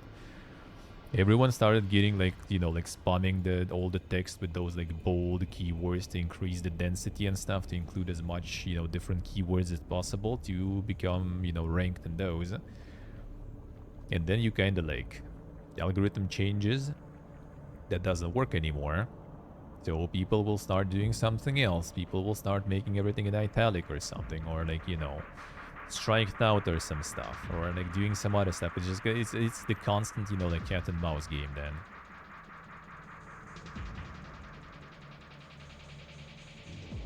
And the marketers out of the equation? Well, I mean that's the thing. Marketers on Steam, they don't really work. Like the Steam algorithm is not like, marketers are not part of Steam algorithm. Like Steam algorithm is a full kind of like profit-driven stuff. Like Steam algorithm in its own, it's not really a bad thing. It's just the problem that it can be abused. Like people found already, what I was saying, right? Like how Google does that. They constantly switch the shit. As soon as like someone found, you know, the magic, you know, button, how to abuse the algorithm, everyone starts doing it. And Google switches things all the time, regular updates to the algorithm and stuff. Steam people starting to find that too, with like all this, like, yeah, the wishlist voting and everything, review botting and stuff. We'll see how big it will become. Maybe not gonna be that big, because as I said, the fake reviews, bot reviews is an old stuff. Like we were finding those games like years ago. And we'll see how big it can become. So it's not about the algorithm even. Like the algorithm is kind of fine in general. It makes sense at least, especially for Steam from the profit-driven perspective. It's just the fact that you abuse that stuff, or like someone can abuse that stuff. That's the bad part. That's the problem. It's not marketers. It's not marketers doing that. It's just the people who want to sell their mediocre stuff real well, or really bad stuff, and get some monies out of it. That's pretty much it. That's pretty much it. And Steam just wants money. That's why the algorithm works like that for them. And it's overall, I would say, like in general, it's not even like that crazy bad. It just, it does have the preference towards the things that gonna make money for Steam. So like when you like Ultan, for example, right, who like has like two other games that weren't like really successful and stuff, right, and he's making a new one, and if they're not gonna see that he has like a lot of wish lists and everything, he's probably not gonna be getting some sort of, you know, priority treatment, because they don't know, will this guy sell his third game well or not. So yeah, no, not sure. If he gets a lot of wish lists and everything, all right, maybe, you know, third time is the charm. Let's get him in the popular upcoming or something.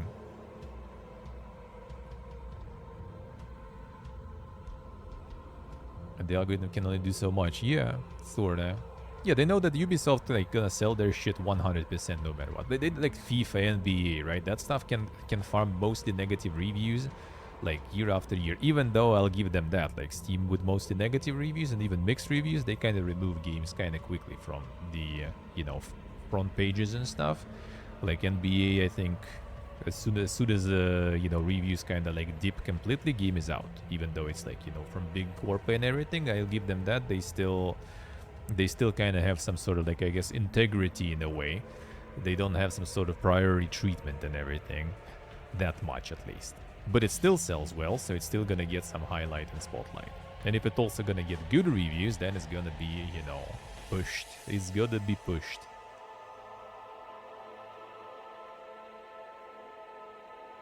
Cause yeah, like, I mean, the algorithm is kinda works. It's just the problem is, yeah, we're getting to the situation again when there's like a lot of stuff, right? When there's a lot of stuff, as usual, as with everything, people kind of want to get, you know, preferential treatment, want to get ahead of the crowd to sell their shit.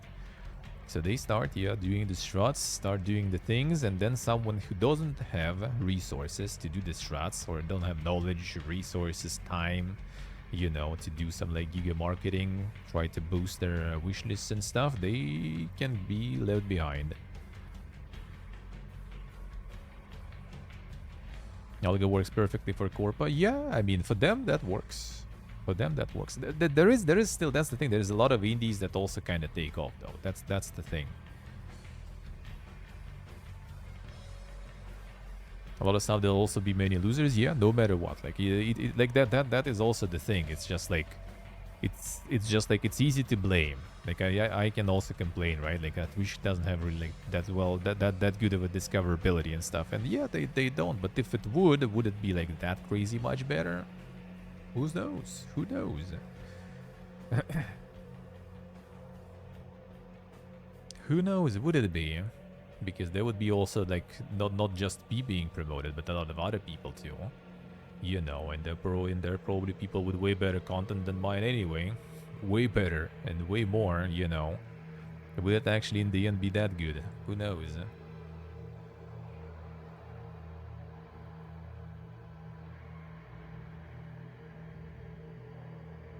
Yeah, a lot of people kind of just delusional. I mean, I've seen that also with content creation. It's just like, sure, it's easy to blame everything. I know the feel.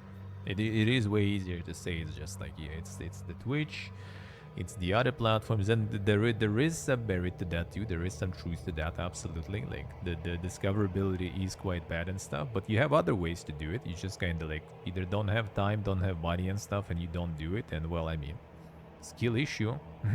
that's on me. That's on us, not on someone else to do it for us. It is what it is. And that's also a thing that was kind of always. Like, there is like the Georgian artist, for example, Pirasmani. dude was drawing in primitivism style, if I remember correct, it's called. And like, guy pretty much like died in poverty. You know, he was drawing like banners for stores and cafes and stuff. And only like after that, I think pretty much way after that, after he died and everything, someone just found like, you know what, that shit looks kind of good, you know. Maybe it was actually kind of like good art there, you know. And yeah, it became now we have like streets named after him, like restaurants and stuff named after him. Dude just like, you know, like died in poverty. There was no algorithms back then. Everyone was like, yeah, sort of like equal there. There you go. There you go, man. At least now with algorithm, to be honest, you have a chance. You know.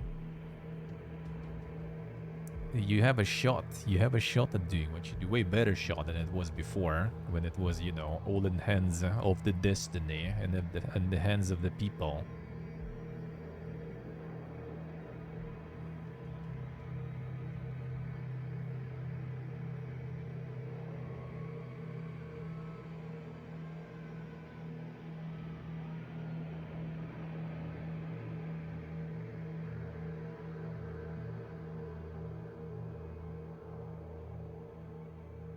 See what I see.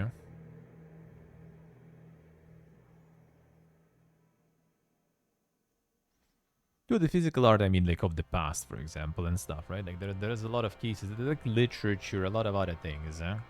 It is still the same. Like with no algorithms back then, things weren't really better.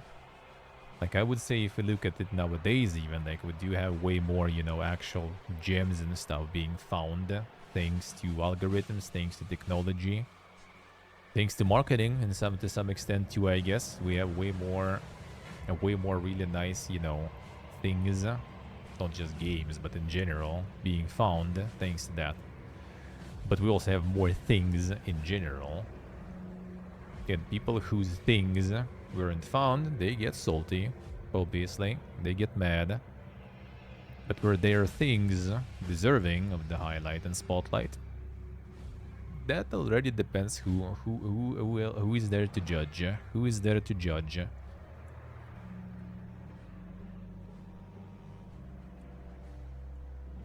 See what I see. Yeah, see, like there were different problems there. There were different problems there. Yeah, they were different. There were different problems back there.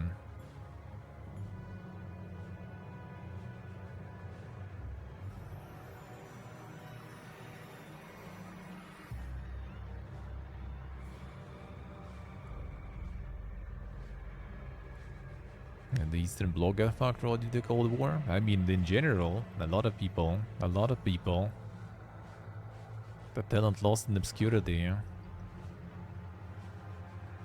And overall, in many places, many times, that's just how it is. At least now we have some sort of, you know, outlet for all those things with internet and them algorithms and everything. Anybody from outside the premium countries got fucked for the 100 years. Well, I mean, you kind of do notice that for sure. You kind of do start noticing some of those things. I do agree.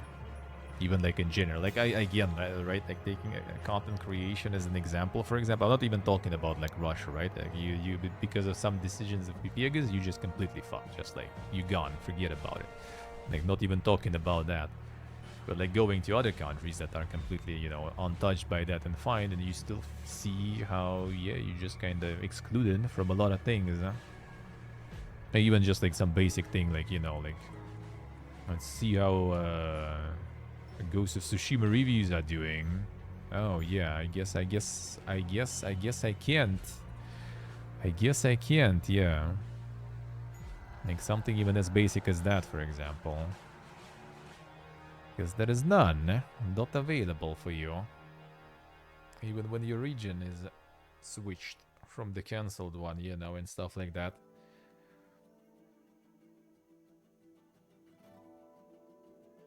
See Secret, I see.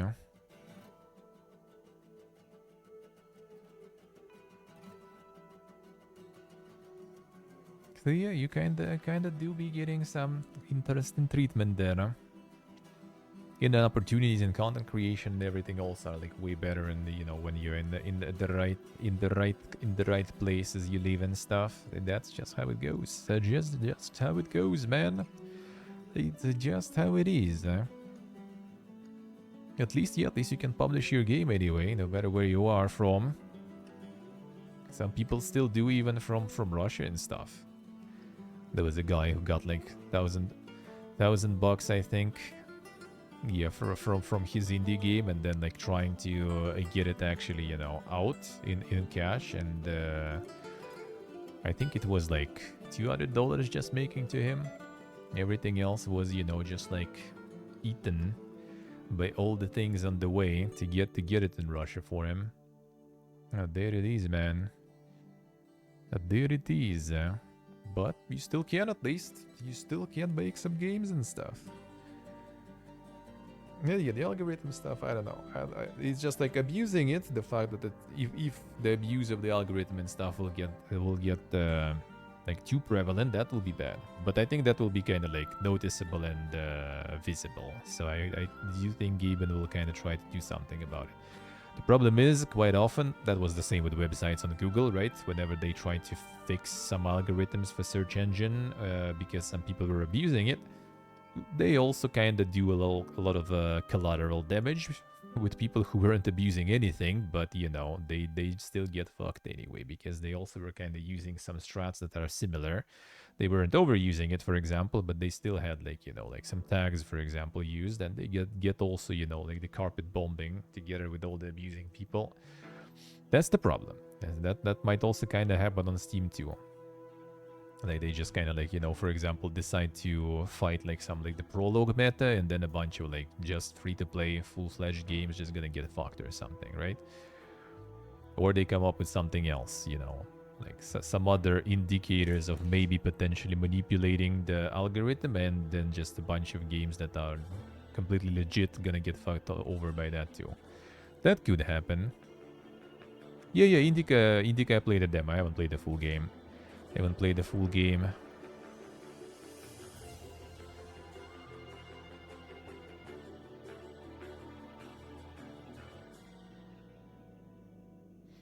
The devs from non-premium countries entered Steam. I see it. The guy sounds quite privileged then, I have to say. That guy sounds kind of privileged. There's this again, like all this stuff with like too many games, a lot of games and stuff, and like Chinese devs, for example, entering market with pretty like low prices for pretty solid games. That's good for consumers, good for gamers, for players in the end. They're just kind of like, people just like a lot of people just tasted competition pretty much maybe for the first time, sorta.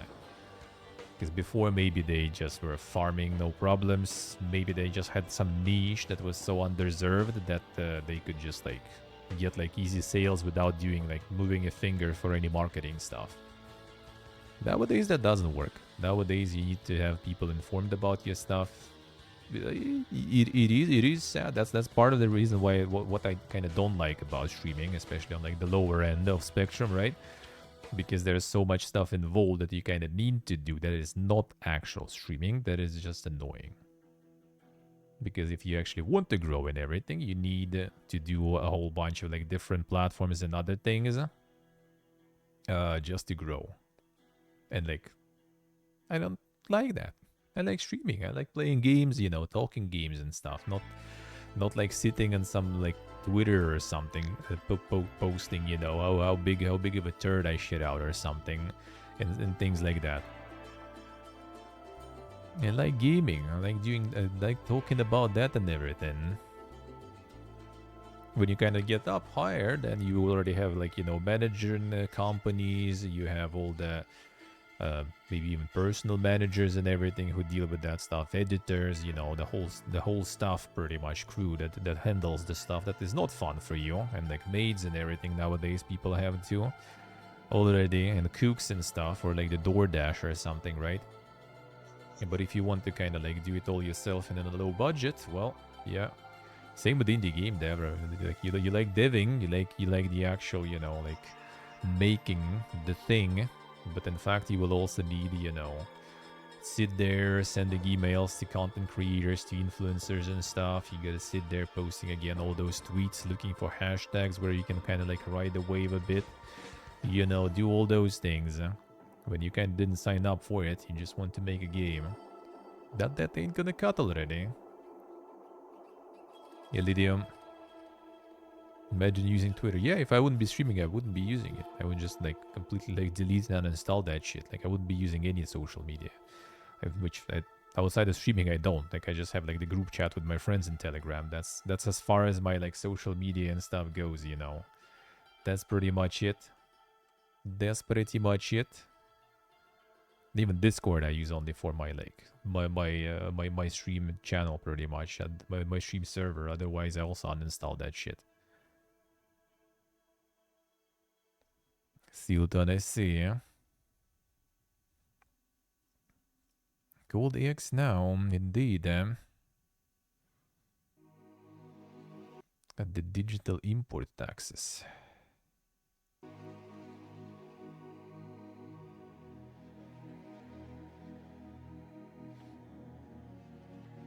So yeah, it's all not as disparity as it is. I think so. We just got like more things on the market, more selection, more competition, more options, and that in the end I think not exactly a bad thing. I think it ain't a bad thing. Didn't you already have a good one? Have a good one. Thank you for stopping by. I'll get back to browse some gaming and get some news in already. The tangent.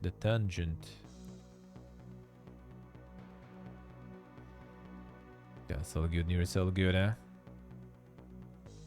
Well, 25. Well, yeah, not for me though, but yeah, the Donkey publishing. Well, I mean, it apparently is good. I don't know. Would you say it's like the 25 bucks good? Have you played this day or you haven't started yet? Because people really do be praising it. People really do be praising it a lot. And I mean, that's kind of how it goes. Like, if you think 12 bucks it was fun, all right. Yeah, I do see like playtimes of people are quite chunky though.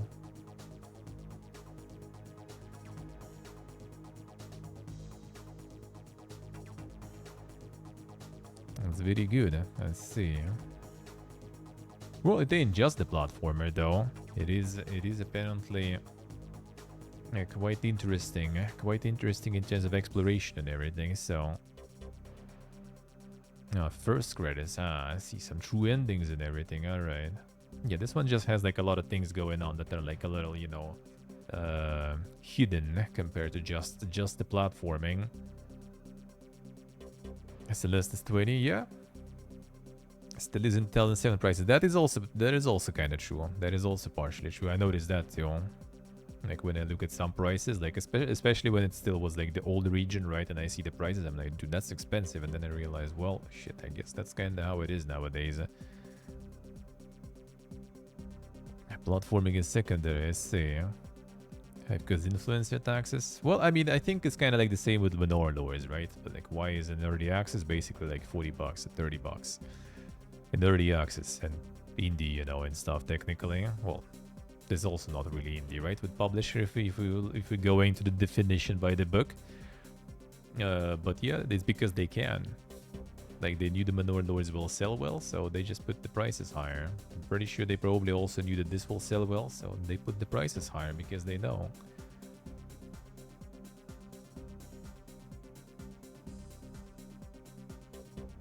Yeah, I don't think it's exactly the influencer taxes and stuff, but yeah, they just knew that they're gonna sell well, and they did. They did. It's like that's exactly the problem of, like, one of the problems, I think, of indie game dev, right? And figuring out for how much you're gonna sell your stuff. And it's quite tricky sometimes, because you put it too cheap, and that's gonna be bad. Because yeah, some well, like the logic about like something is too cheap, so it's probably bad. Like that logic doesn't sound like that you know, working that well for me personally, I would say. It can be kind of like, oh man, that's kind of sus, why it's so cheap? But like, it's not like, oh man, that's probably trash because it's cheap, right? Like, I doubt that's the case. The Vampire Survivors incident, yeah. But you can, yeah, you can get in the Vampire Survivor case and stuff. I mean, to be honest, like with Vampire Survivor, it's hard to say. Maybe that actually low price wasn't the end, kind of like the decisive thing that actually made it good, like made it succeed that much, you know. But figuring out the price is tricky though. Like I've seen also like on the game dev Reddit, a lot of people also how much to charge for that and stuff. What do you think? And yeah, it's always tricky. Because sometimes for some people it's like better to just put like a higher price, and even if you like sell a little worse, you're still gonna make more because the price is higher, right? But you also kind of need to not overdo, because if people will actually buy it and then complain about it, then you're also gonna farm shit reviews, and that's where your sales gonna stop too. So it is tricky. But yeah, since they probably knew what they have, and they knew that they're gonna sell it, because, well, first of all, they know what they have, and second of all, yeah, it's the Donkey's publisher. They most likely had all the marketing stuff also figured out there, so they knew that they're gonna sell it, so they put the price higher.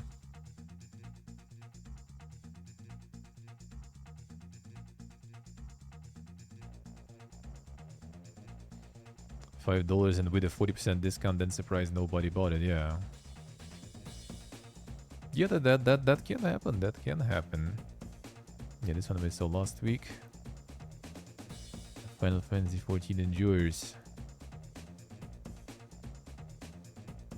And the cat likes, surprisingly. They're 94% positive, huh? Who would have thought that it's gonna be farming there? Then the Stellaris DLC promoted. Even when the DLC sells like better than some standalone games, dude. Huh? And when it costs more than some standalone games too, to be honest.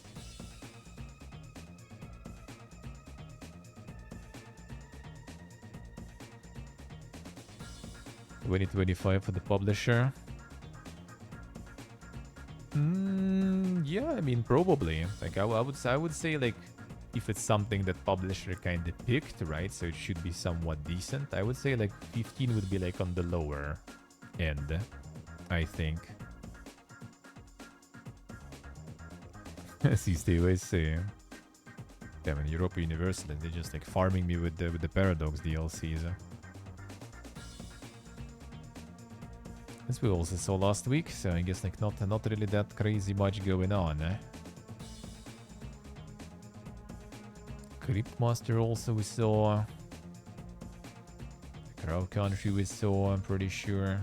And that one's doing good. These guys do use some like marketing company. I thought they have a publisher or something. It seems like they just use the company on their own that does the marketing, because I saw it like a bunch also. Yeah, Moose Miners we saw. Damn, Gibbon. They're like nothing new. Cyber Manhunt we saw. It's kind of like the blast from the 10th of May here, and they just like bumping the same stuff again and again. Trying to tell me there was nothing. Well, I mean, I guess I kind of like pretty much playing right now a lot of new stuff. So whatever they would recommend, I probably already started playing. Maybe. Alright, let's get them a news. Then. Oh yeah, the upcoming. Did we check upcoming actually? I think I stopped like, yeah, halfway in. And the York Heroes.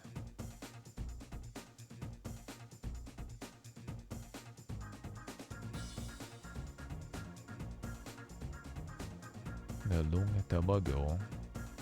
Like the Insane Tamagotchi or something there. Kinda seems like it. Now a nearly living color, I see. The Tamagotchi returns, dude. Somewhat, I guess.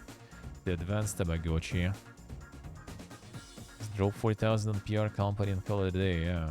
Well, I mean, again, right? For someone that does work, for someone it doesn't. Even with kind of the same PR companies and stuff. Still depends on a lot of factors.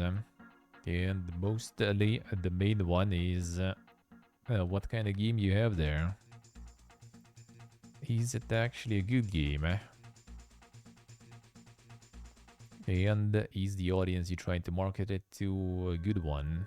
Fitting one for that game. Space Alliance, the new captain in training. Solve the mysteries of an ancient relic. Single player RPG space adventure. Friendly characters, exploration, crafting, and farming. Damn RPG. But now somehow doesn't really seem much like an RPG, but I guess maybe.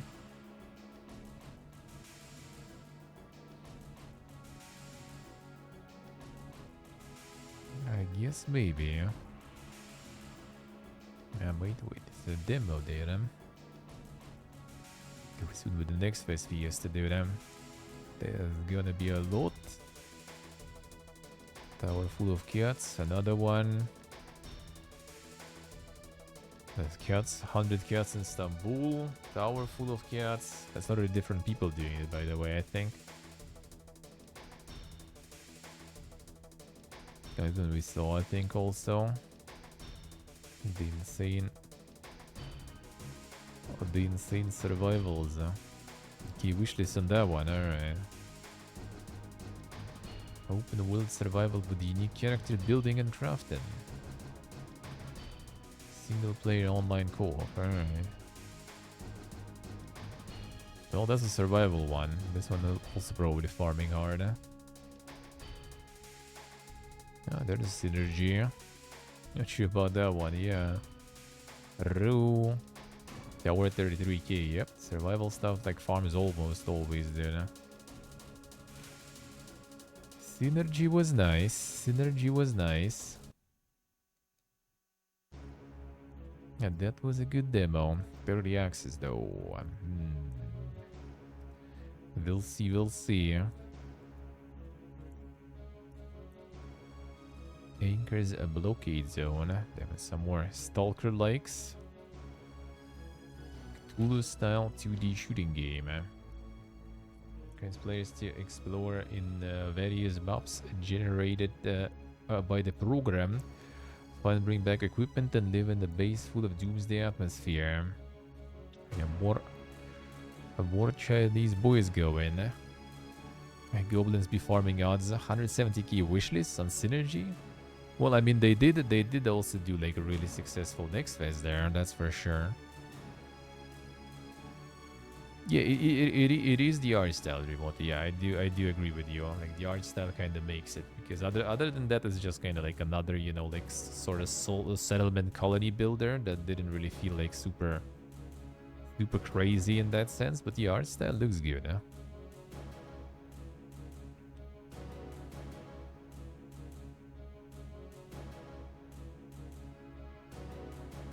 A will sale in 21st of May.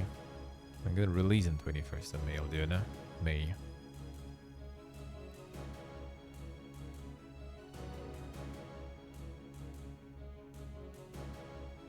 It's like a random boob in there too. Casually.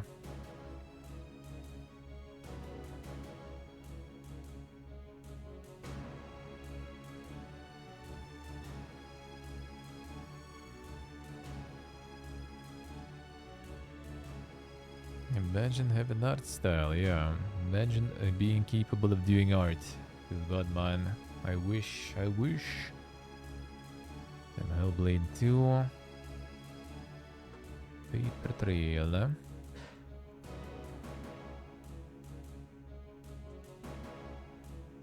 No, Hellblade we know. Hellblade we do know. Top-down puzzle adventure about leaving home. The foldable paper world. Huh. It's kinda cool.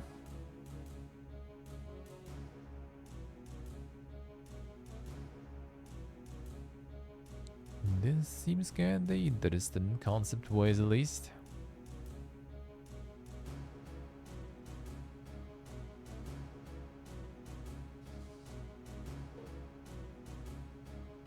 Nice, nice.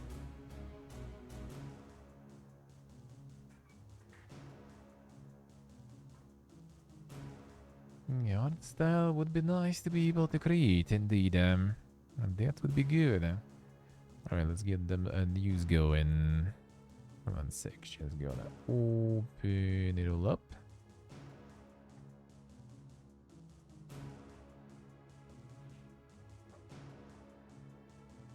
Get back to the insane tub galore. There we go. Alright. Square Enix will aggressively pursue multi-platform strategy in company reboot. There it is. 3-year reboot plan. 4 pillars. Enhance productivity by optimizing development footprint in the digital entertainment segment. Diversify earnings opportunities by strengthening customer contact points. Strengthening customer contact points. The fuck? Diversify earnings by that too. Just want to find more ways to farm you. And roll out initiatives to create additional foundational stability. Strike a balance between shareholder return and growth investment when allocating capital. How about striking a balance between, game quality and shareholder return? That would be a nice balance to strike. That would be very nice.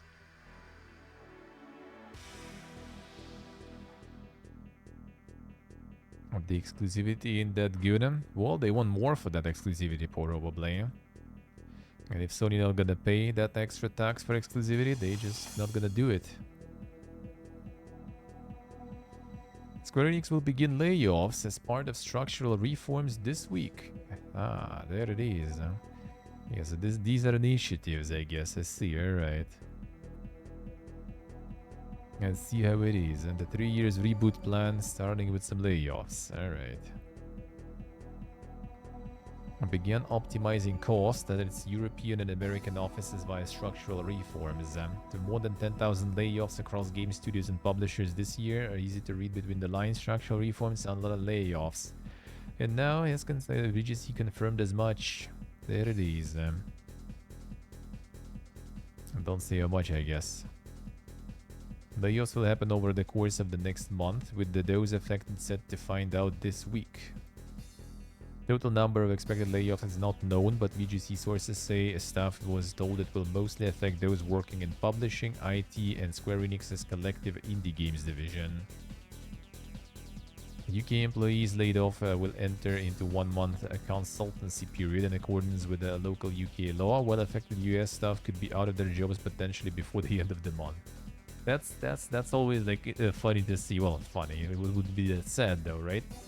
Like it's like, oh, it's European employees. Well, they're gonna have like some still some time, some help, some payments. Oh, it's US employees. Well, they already out. Like yesterday basically. There's a feels bad, man, dude. Not the indie games, oh dude, like all those big corporate publishers and stuff, they just pretty much kind of like folding all the indie initiatives, sorta. Atlus is delisting the original Shin Megami Tensei 5 and its DLC ahead of Vengeance's launch. Probably because Vengeance, they gotta just sell more. And the original, you could get better. You could get a better offer and cheaper. Oh, it's a eShop. Alright, so original is still $60. Alright. Nothing changed then. Yeah, Nintendo. So imagine Nintendo having like good discounts and cheap prices. Herman Hulst and Hideaki Nishino named the dual PlayStation CEOs following Jim Ryan's departure. There it is. So now one CEO is not enough. They're gonna have two. Who's appointed CEO of SIE Studio Business Group, while Nishino has been appointed CEO of SIE Platform Business Group. So this is about like developers, I guess. This about like PlayStation as a platform, I assume.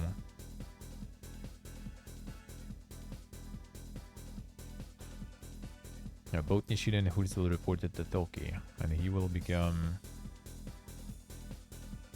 serve as a chairman of SIE. Okay, I see. In addition to returning to his role as CEO and CFO of Sony Group Corporation. Alright. Not sure why then. Actually, he's still kind of like the main guy. He just got two more, like, calling them the CEOs, but in fact, like, yeah, not exactly, I guess. And the salary history is crazy. How so? How so? How is about his giga salaries there?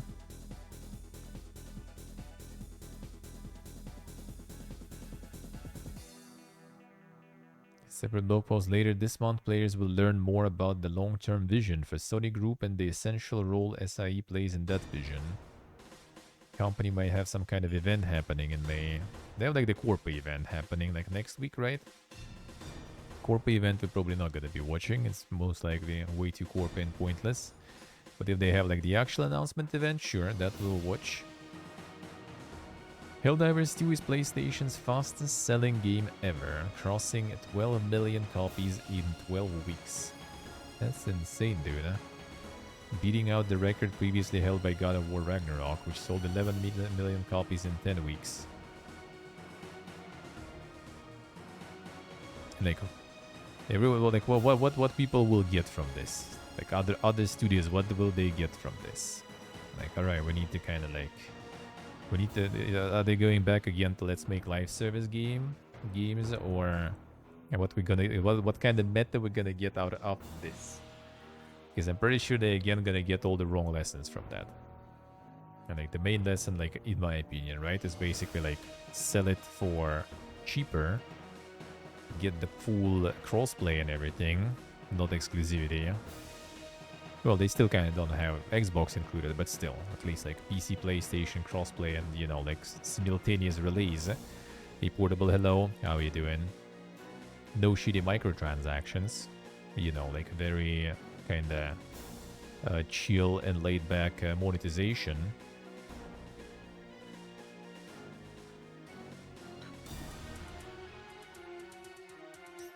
So they can do it, we can do it as well, yeah. But everyone will just get like a wrong lessons from that, I feel. I do feel so.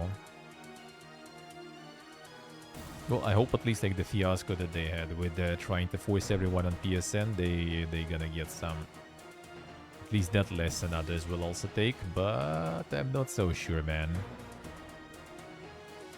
Former Marvel's Midnight Suns XCOM designer Jake Solomon announces new startup, Midsummer Studios startup. That's how they call it already, alright.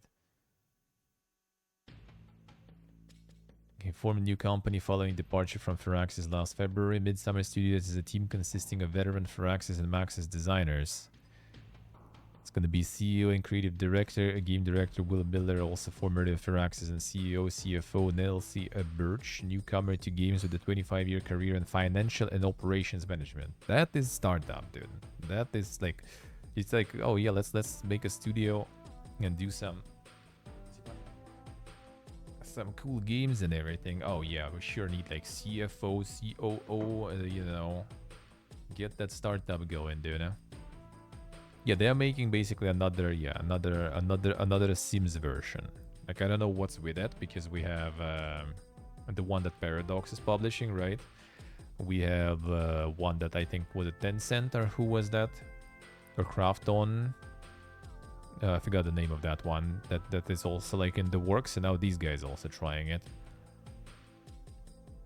You know, these guys with like the startup, they instantly just like the studio just started, right? Pretty much. Yeah, announced that they formed a new company. I got like an email from one of the marketing agencies already about this stuff. Like, they just formed a new studio. They already started some sort of like marketing Not free, by the way. Most likely. Outreach to content creators about it. It seems like these guys have some like big plans, you know. Either big plans on making something and selling something, or big plans on getting investments, you know, to start making something.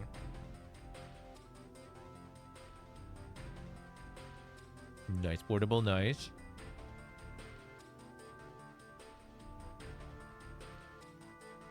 Yes, Dave, yeah, I'm not so sure.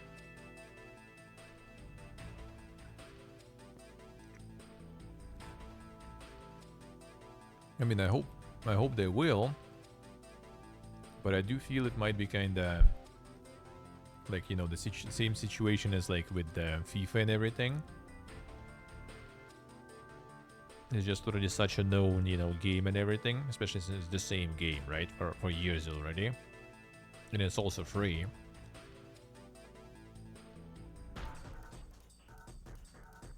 That new competing ones might have quite a hard time.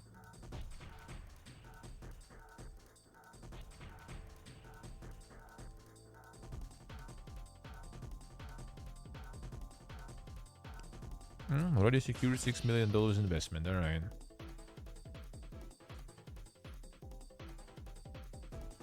Here goes the money, hello.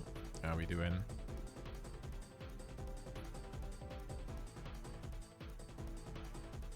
Yeah, I don't know actually. These guys just started, right? Also, like, I don't know, like, what prompted that all of a sudden? Like, Sims is a thing for, like, for a shitload of time already, right? And successful thing for a shitload of time. There were recently some, like, you know, like, reports, I guess, about it, that it actually farmed a shitload of money and everything, sure. But, like, everyone reacted to that very quickly. It's like everyone suddenly realized after like the interviews and stuff that like, oh man, these games actually make a lot of money. We need to have one.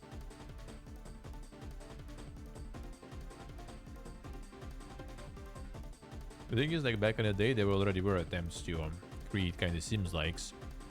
They were like singles, I think, one kind of more adult one supposedly. There was a bunch of that stuff back then, like years and years ago, and that I think didn't go that well. And we'll see though.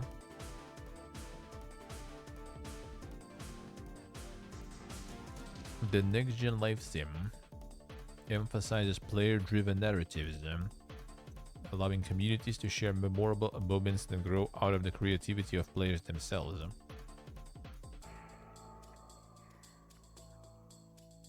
It's kind of like the co-ops and the narrative, player-driven narratives. There is a thing I think that could kind of work. Is making something like, you know, like GTA RP in a way.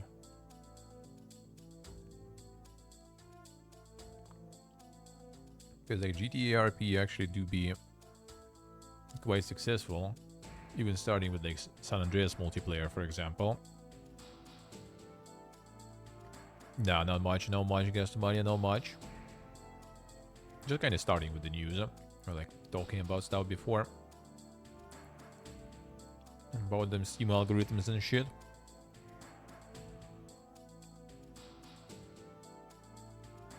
Like someone making some sort of simulation like that, like GTA RP, that would be for like that they can orient for, you know, content creation.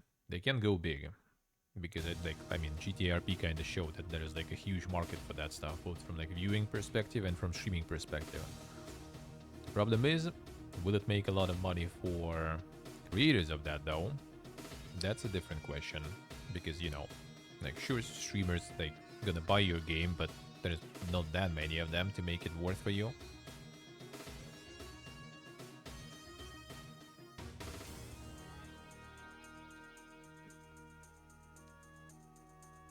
But you will get some like mad, you know, promotion for your game, your mad marketing.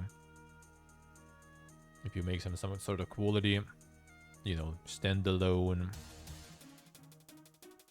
well-made, well-developed life sim.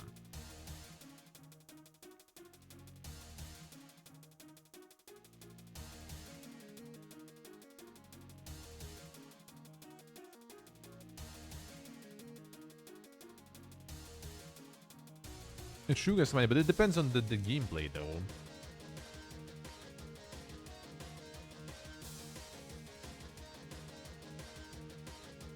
Because, like, RP servers and stuff,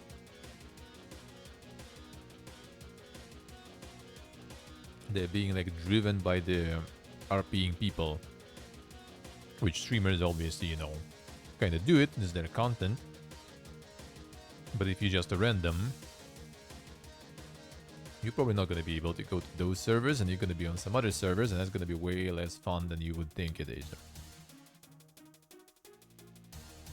Unless someone will manage to gamify it good.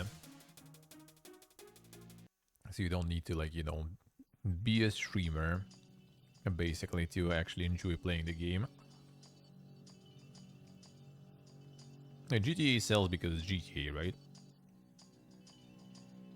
Like, the GTA RP is like a signed thing, basically, to the game. Let's see, stay away, see.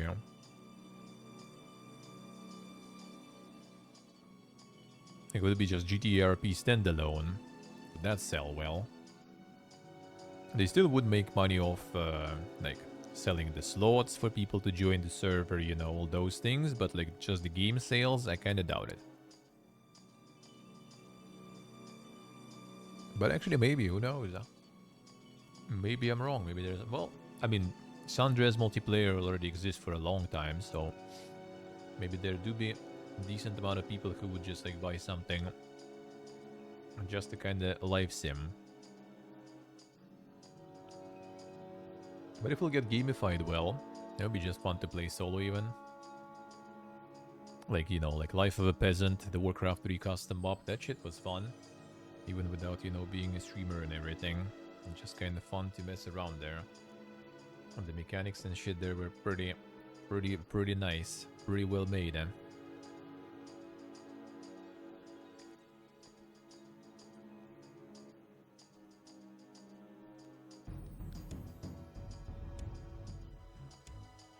Just copy Guild 2.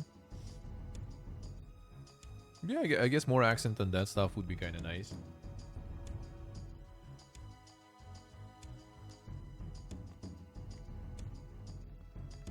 Things that Guild does.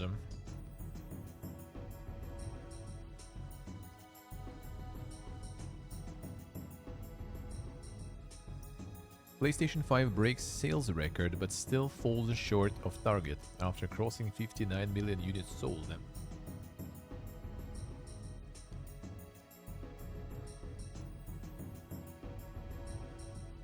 They want to sell 25 million, but they sold 20.8 million.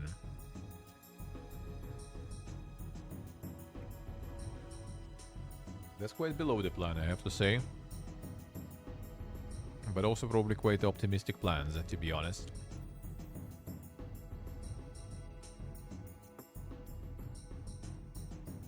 Let's see, where did he get stuck?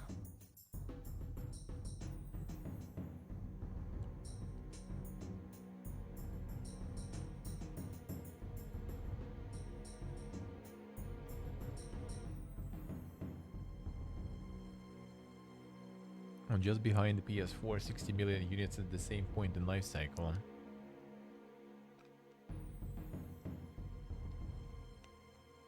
$20.8 million will remain at the peak for PS5. Well, probably also because the Pro will be coming soon. True, yes, true. Compared to what Microsoft sold, yep, for sure. I mean, Xbox should, like, and they will probably do some sort of, like, big revamping on their hardware stuff and target some niches or some shit.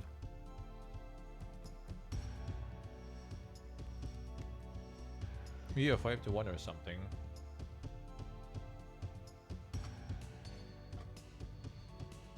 They sure aren't selling that well.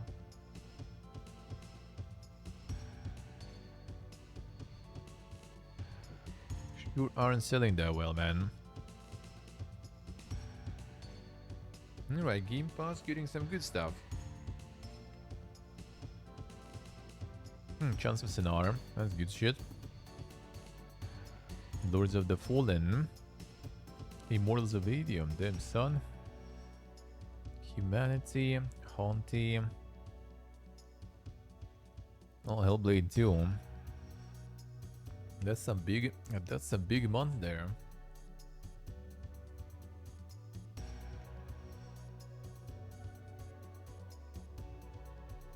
The Xbox coming in 2026. I do kinda think, hope. I don't know, like it's not like I really care, I guess, much to hope. But I do kinda think that if the rumors about like the Surface laptop teams working on new Xbox, that it's gonna be some sort of like either like some hybrid console or it's gonna be some sort of handheld.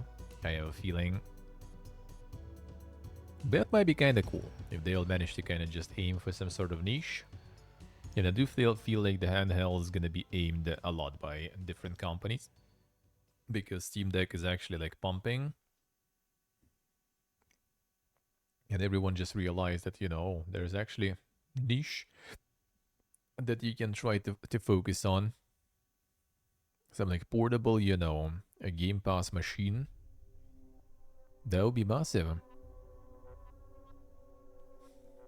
So they're apparently making another PSP. I'm not sure about that one really, dude. They still sell those like portals like crazy. I don't know who buys them, but they still kind of sell them like crazy. Why would they make another one?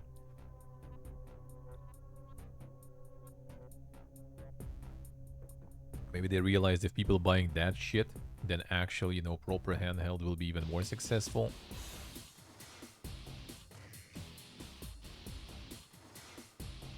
A Dead by Daylight spin-off, the casting of Frank Stone gets chilling gameplay trailer. Alright, chilling gameplay trailers, let's see. Portal exceeding expectations, yeah. And somehow it's like always like out of stock, like it's sold like crazy, dude. I don't know who does that. But someone does, huh? Cedar Hills is not exactly a noted hotbed of criminal activity. What is that? That's not entirely true. There was that whole serial killer thing. Why do you hate Cedar Just Hills to so get much? like the full Used to be like screen town capture mascot. actually.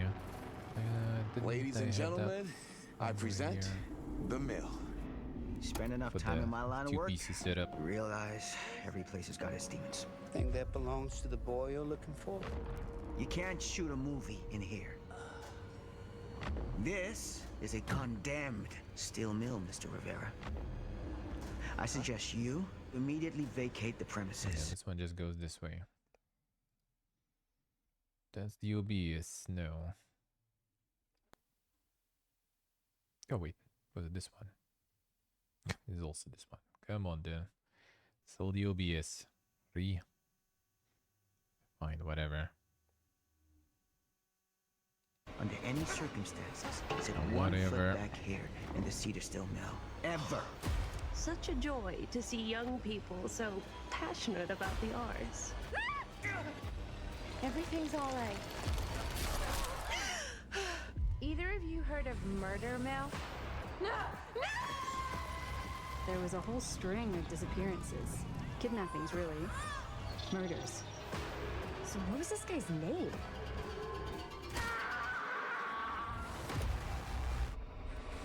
I don't think the police ever found this place. Fuck! Whoever did this might still be here. We can't stay, okay? We gotta go.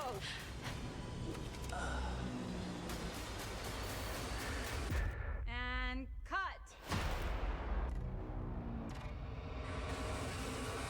From the When you world make of Dead dangerous by cinema, Daylight. You walk a Damn dangerous insane. line. Cinematic experience.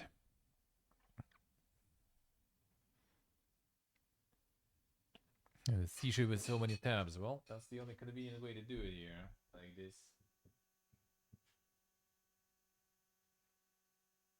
Basically, here that's the only way.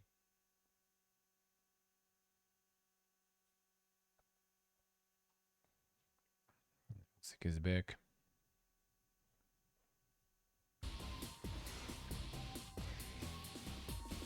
There we go.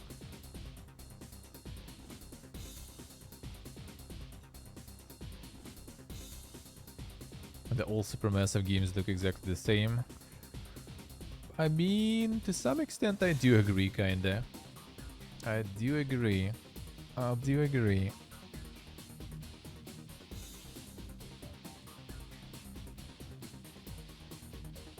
We'll see though. We'll see what they're gonna do with that.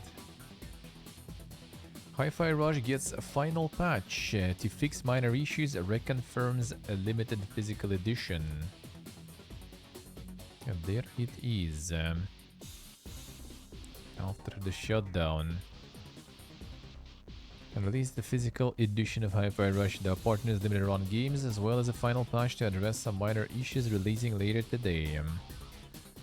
There it is. And no more content from Tengu Gameworks. Yeah, we'll see what they're gonna be doing with that now. Assassin's Creed Shadows, a reveal trailer. Dude, I need to get the... I thought I can... No, I guess last time we co-streamed something, I was still on the laptop. I need to make like a new scene with just the... Oh, actually, wait. MPP, I could just do... just this capture and that will work, of course. I'll see what they have to show there. Yeah, I can just do this then.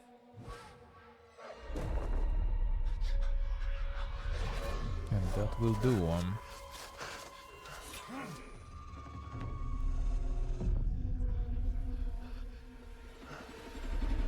Who are you?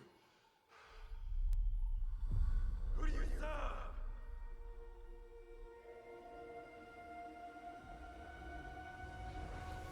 All I have ever known in my life. Our land. Our customs. My family. Burns in the name of unification.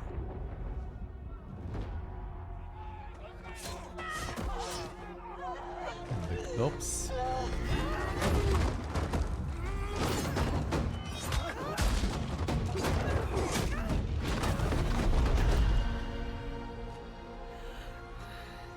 Hit him with the stick. Hit with the spear side. You are still a frog in a well who knows nothing of the sea. The ocean's filled with new ships, but they all come from the same river. Greed.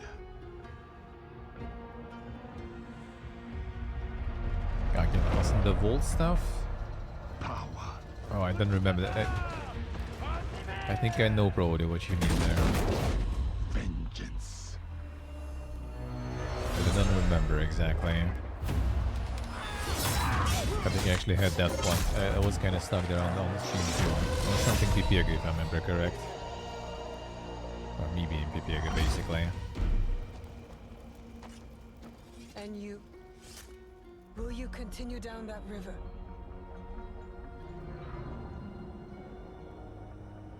Or choose another path beyond what we see? And we must look for it together.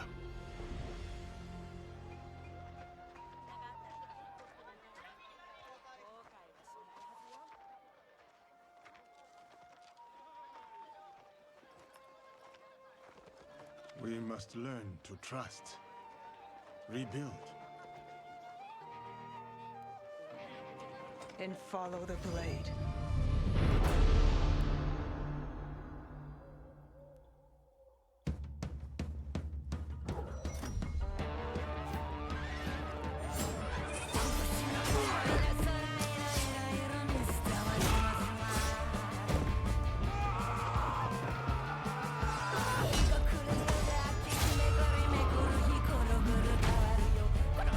understanding each other. Why wouldn't they?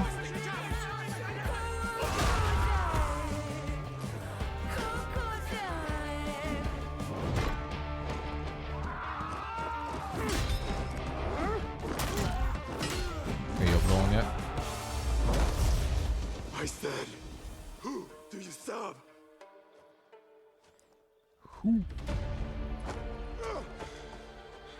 We are the shadows.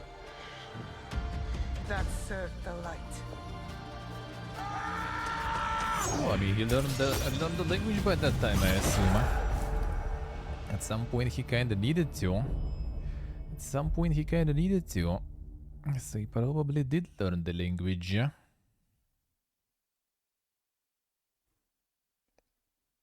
I would guess. I would guess.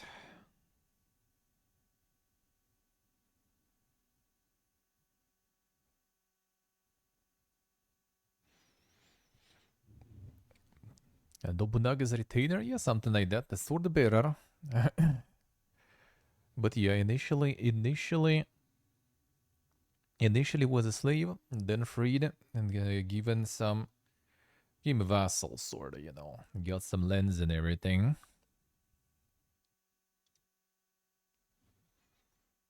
Pretty much.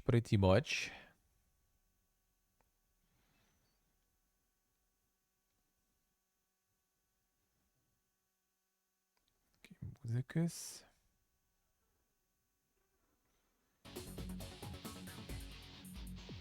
Yeah, I feel like they usually use like the what's the name? They usually kind of do historical personalities as NPCs and stuff. Like, just do this here again. And like the main line, you know, the main line game about Japan, I think the first one, right? They had some sort of like mobile one or whatever, some little Assassin's Creed also that was Japanese, wasn't it? Was it actually China back then? I don't remember. A while ago. It's like you do like the first mainline game and not making, you know, like the Japanese protagonist. Kind of like could a lot of villains.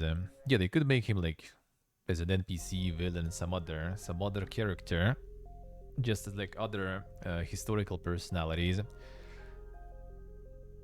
Do, you know, give the spotlight to the country they're ripping in the game. That would be probably better, at least for the first game, especially in terms of, you know, how people reacted to it. Even though I do feel people going crazy too much about this shit.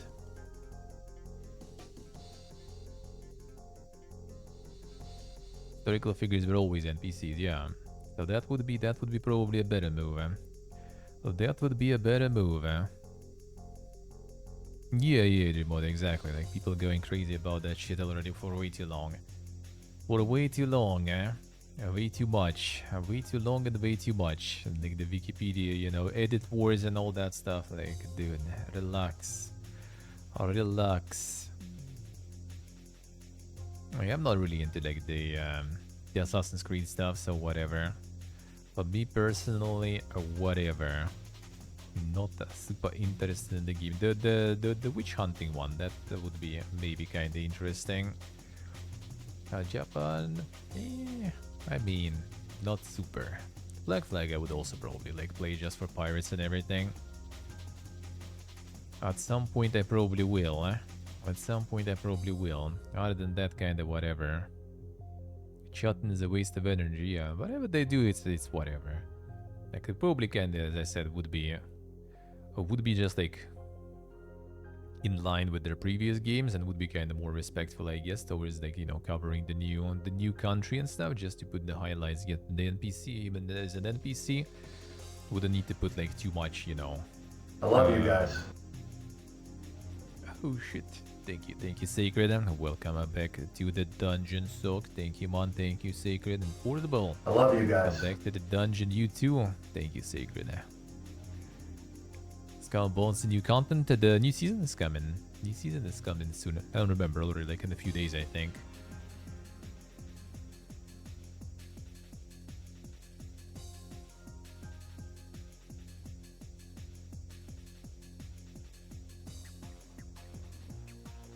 Let's see Zekmak, I see, alright. The Serbian millionaire there, yeah. There he is. There he is. There he is. Did you Vegas Vicky? Are you suffering there? Are you suffering there? Huh? Oh boy, yeah, that is what it is. And well, I mean, technically one of the protagonists is, you know, Japanese, so... why not? Why not?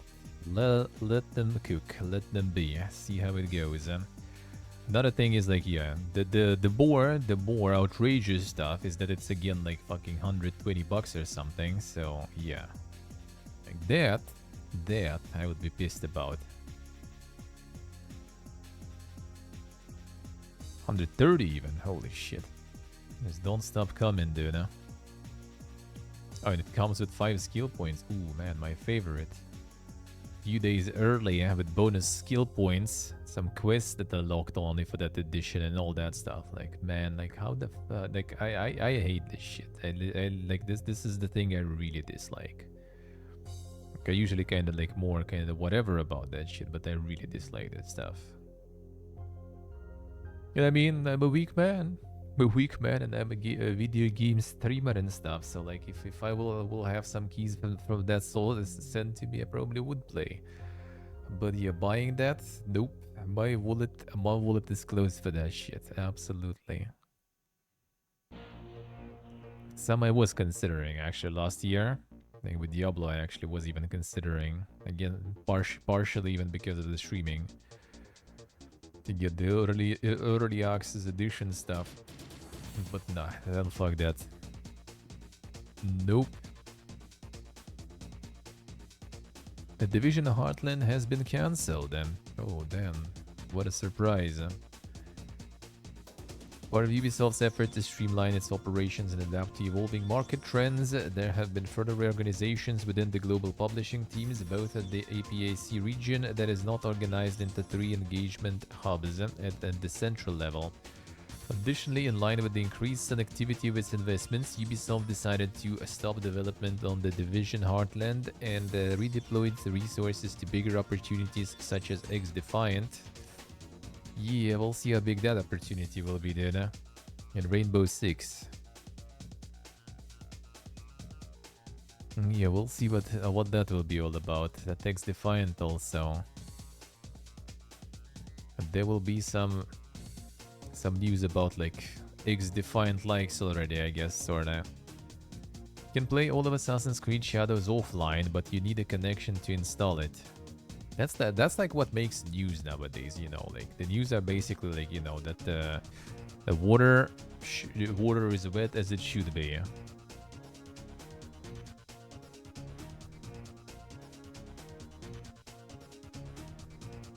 Yeah, imagine connecting to install it. Online connection will be needed to install the game, but you'll be able to play the entire journey offline, explore Japan without any online connection. Well, Ubisoft did this, I guess. It's more like kind of, you know, like the corporate like liability, sorta. The denying the liability speech, you know. It's like, oh, you don't need the connection at all. What about, you know, if I need to download it, bro? All right, fine. You need it, you download it. That's it. Yeah, where's my offline download there now?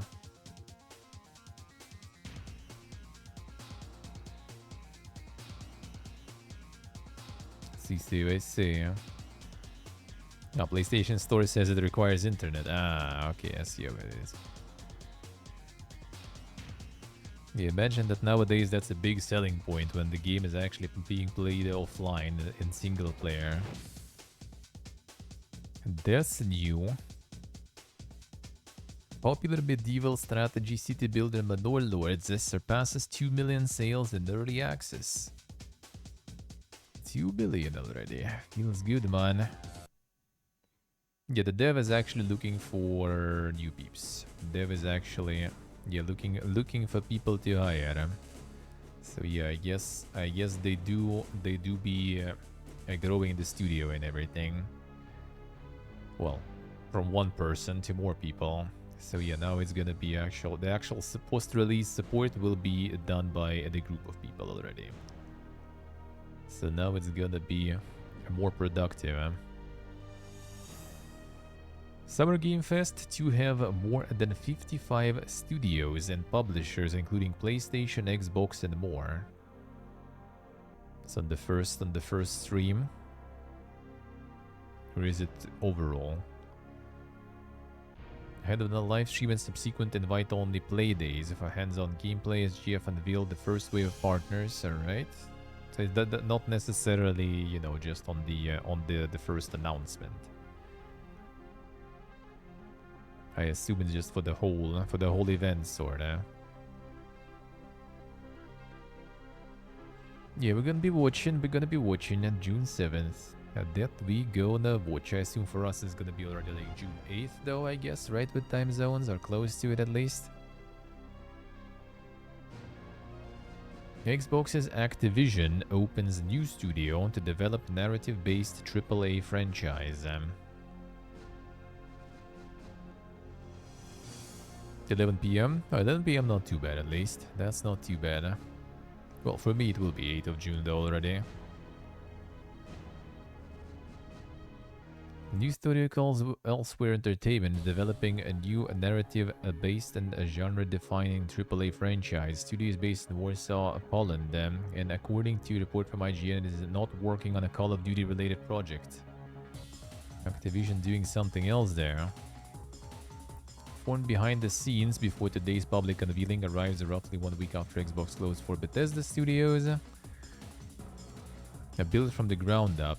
Like, dude, you just like fired a shitload of people. Like, can't you maybe, you know, sort of move them to that new studio? That's the fun part nowadays. Oh yeah, we're just gonna, like, you know, close a bunch of studios, fire a lot of people, and then we're gonna do what? We're gonna open new studios and hire new people.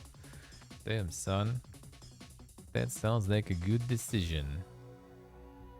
Opening its search for the best-in-class talent from across the industry and around the world to help create a state-of-the-art and next-generation gaming experience.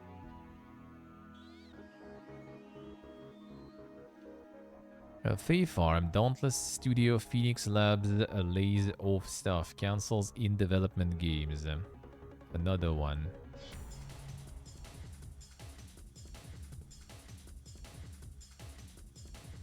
Part of restructuring at the studio. More than 100 people at Phoenix Labs were laid off. There they are. Fae Farm back in September. Looks like this one is not doing that well. Looks like this one also not doing that well. Best in class live service titles being reorganized. Let's see how it is. Never lucky, man. Never lucky. Another one bites it. GTA 6 targeting a fall 2025 release window. Yeah, we saw some of those targetings, you know, on those leaked Bethesda documents. And we all know how much longer did it take, though. So we'll see about that. Fall 2025 release window for GTA 6. Reiterated in a calendar of the publisher's upcoming releases posted below. Highly confident that Rockstar Games will deliver unparalleled entertainment experience, and our expectations for the commercial impact of the title continue to increase. We will see. A PC version has yet to be mentioned.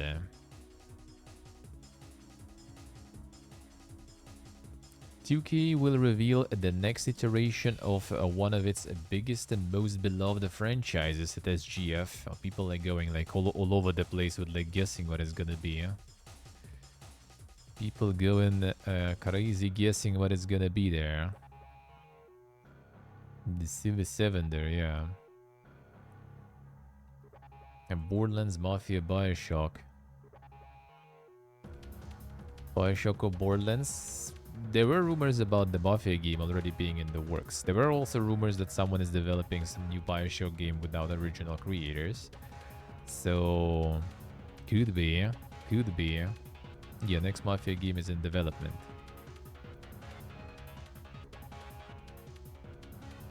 The Borderlands movie hitting theaters in August already. New game would make sense. The Room seems kind of too fast though, but I mean, it wouldn't surprise me nowadays. Is Mafia actually that huge? I mean, I wouldn't really say that huge, but it is quite a beloved franchise. It has potential to be huge though, like I think remakes actually went quite big for them. Like Mafia was like this kind of like GTA at home for a while. Like first one had a little more potential, second one was already kind of like third one was just the one that kind of like made it all like sort of go down, you know, in terms of popularity. And then they got the remakes, and the remakes were good. See, like 2016, around that time, yeah. Around that time, in 2016, I think I was playing it, I remember. So, probably. So somewhere around that.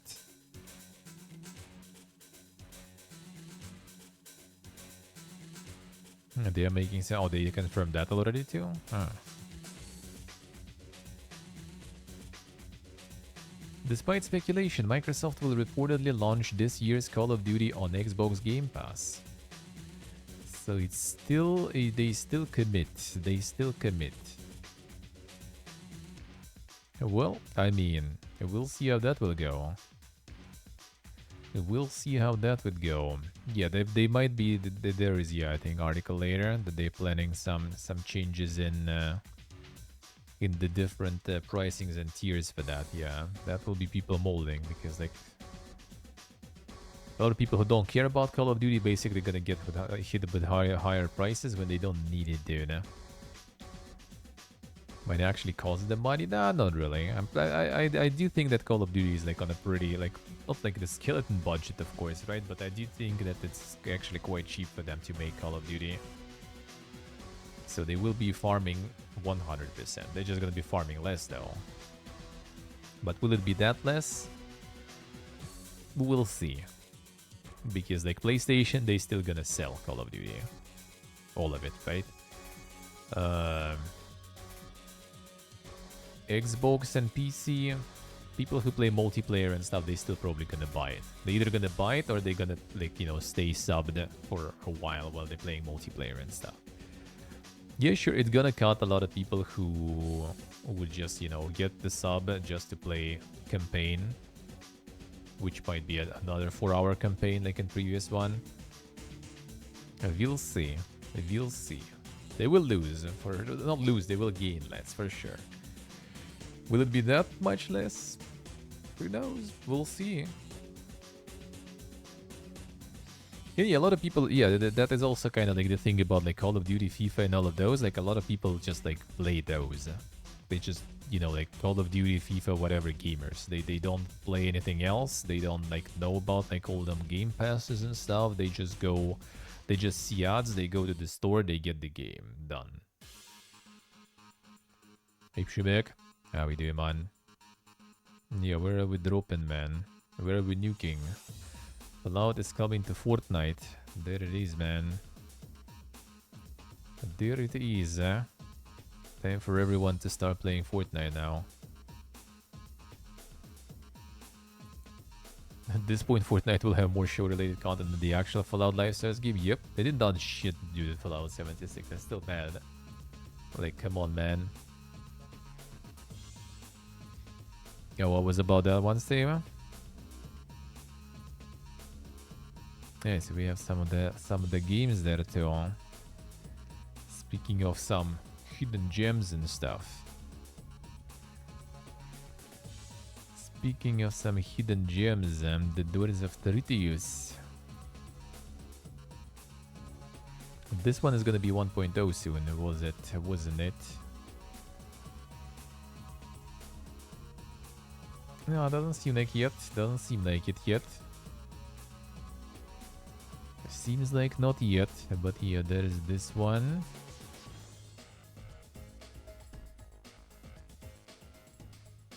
And then this one is out. Yeah, Star Crawlers. I think I showed this one like a few weeks ago. The Cyberpunk dungeon crawler. Sorta. This one kinda might be interesting too.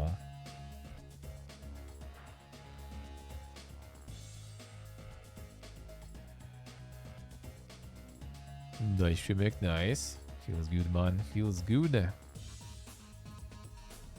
Feels good, man. Yeah, that's a good boost. That is always a good boost. When you can see the result, that is always nice.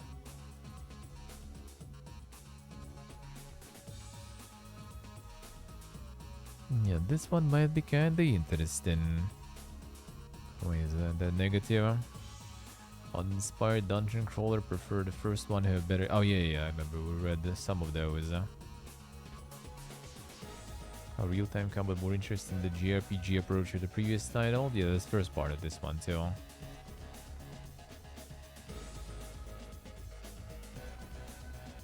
That really shouldn't be called RPG at all. There is no story, no dialogue, no choice, no characters beside mindless NPCs.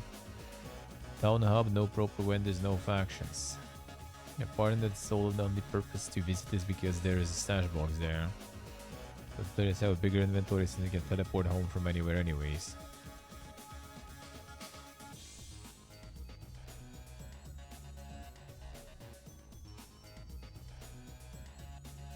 Change combo system from instant encounters into that obnoxious everything on the map acts at the same time. I see.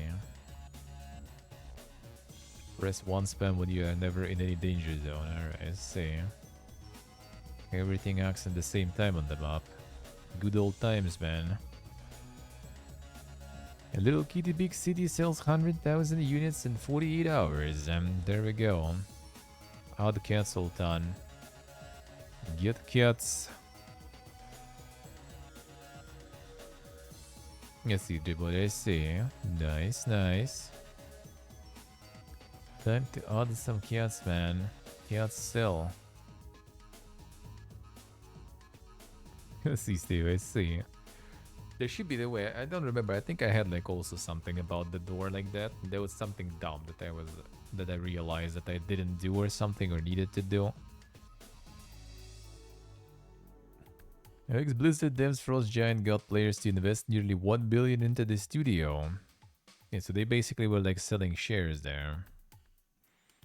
Yeah, website Start Engine Frost Giant Studios launched a campaign earlier this year that enables players to buy shares in the company with the promise of hopefully sharing in its long-term success. There you go, Ultan, it's time. Sell shares. I raised just under $35 million to date. It's a big number, but it's a much smaller number than most AAA games actually deploy against building their products. Yeah, we're really fortunate to be in the position that we got the funding that we need to get our early access launch, but we want to launch strongly and we want to launch in a way that puts us at the same levels as AAA games from other publishers. True, untrue.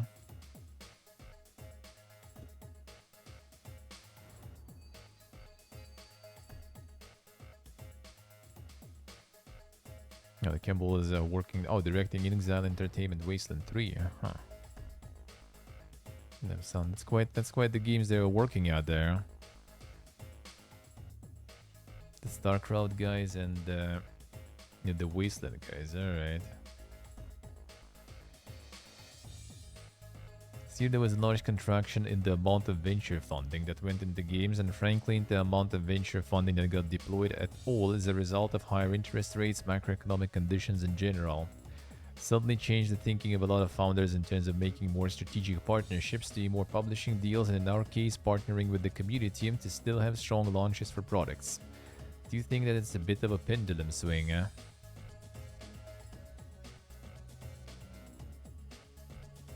The crowdfunding time. Well, not even the crowdfunding, that's like the shares. So you're gonna get the interest on your investment later. Insane.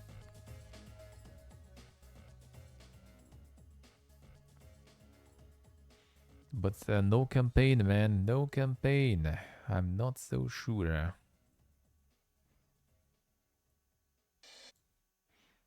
Adopt in StarCraft more of a live service model, which indeed is the inspiration for what we're doing with Stormgate. Well, we'll see.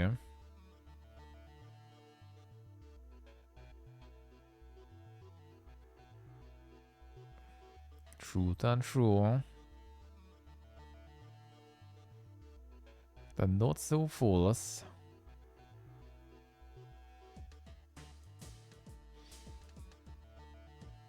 Yeah, the early access this summer for this one. We'll see. There is no campaign, so yeah, that's a skip. That's a skip for me without campaign, though. A Marvel Rivals publisher walks back negative review clause for previews. NetEase says the development hopes to have consistent feedback, suggestions, and criticism through a more in-depth cooperation. So yeah, now they're going back.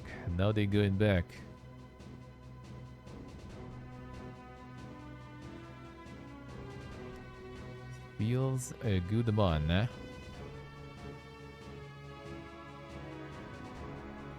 Revising the contract with content creators. Contract is a draft version aiming for long-term cooperation with the creators who are interested in Marvel Rivals. Development team hopes to have more meaningful and consistent feedback, suggestions, and criticism through more in-depth cooperation. It would revise the agreement at terms. Yeah, imagine not being able to critique, man. Epic fined 1.1 million euro for breaking EU consumer law in Netherlands. Epic Games issued a statement. Alright. By using unfair commercial practices aimed at children in Fortnite. The Sun exploiting the vulnerabilities of children through design choices in its item shop. Using demanding phrases such as "get it now" or "buy now" on certain advertisements, which the ACM described as an illegal, aggressive commercial practice. Alright, interesting. So they can't do "buy now" and stuff.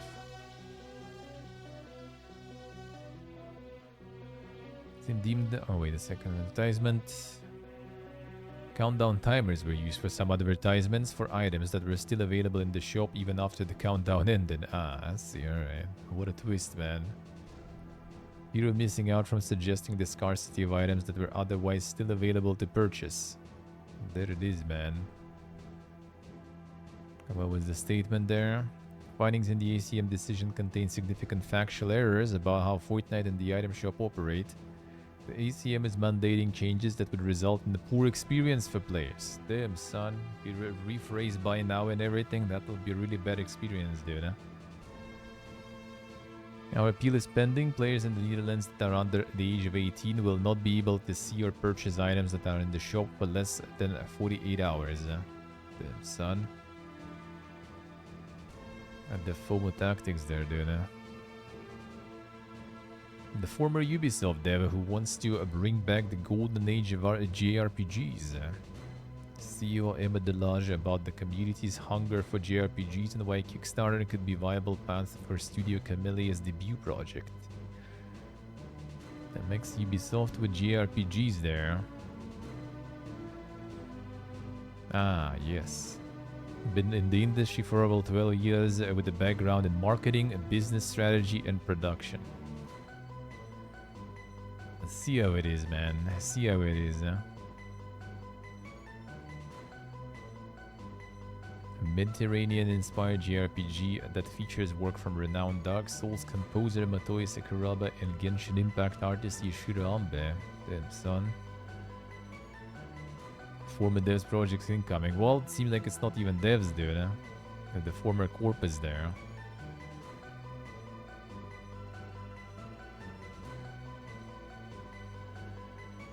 Lifelong JRPG fan, dreaming of starting her own studio. Since childhood, she's gone through the entire career with that one goal in mind. There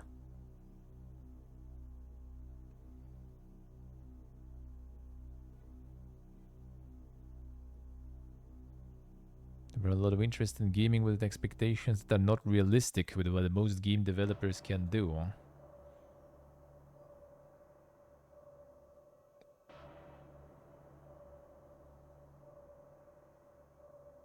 Really driven by modern values, because having worked in the industry for more than 10 years and especially in AAA studios, I was faced with crunch, overwork, burnout, toxic management practices.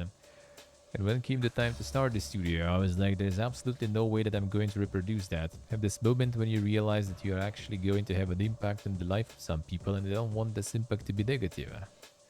Damn, son.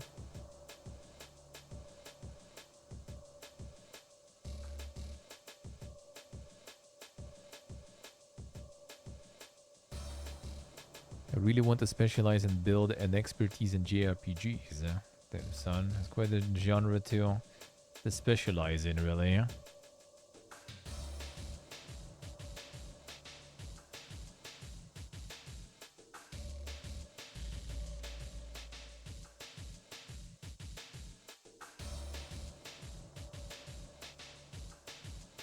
Oh, that doesn't sound that corporate, though. People put initial 100,000 into project. 200,000 grant from a French government-backed game-specific fund. Support of a bank BPI France, which provided coaching. What a support from the bank there. Yeah, where is like all this? Like, well, we just got, you know, like 30 millions there. That will be kind of enough to, you know, like to make a menu in the game. The initial target for its month-long campaign is 100,000. Then the launch expects it to and hopes to raise more. That at least kind of seems like a little, you know. How do you say? I wouldn't really call it like, you know, super small or something, but yeah, it seems kind of low budget nowadays, especially if it's like a whole studio there and stuff. A few 100,000 in like France, that's just gonna probably poof in like a year of work or something. For the team like of like, I don't know, 10 people or something, that probably like a year or two and it's gone.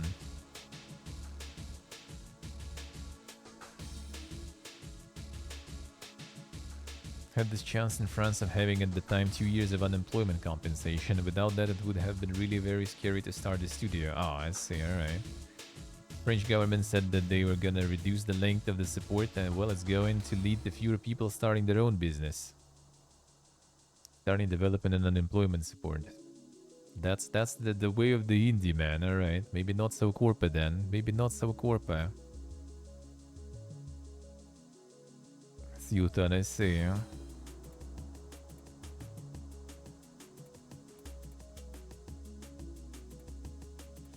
$35 say I have maybe 5 or 6 games to make until I retire. That son, aware. If I have enough money to retire, make these 5 or 6 games count. It's a thing to tell the world. There it is, dude. Aware, man. 5 or 6 games to make until retirement. There it is.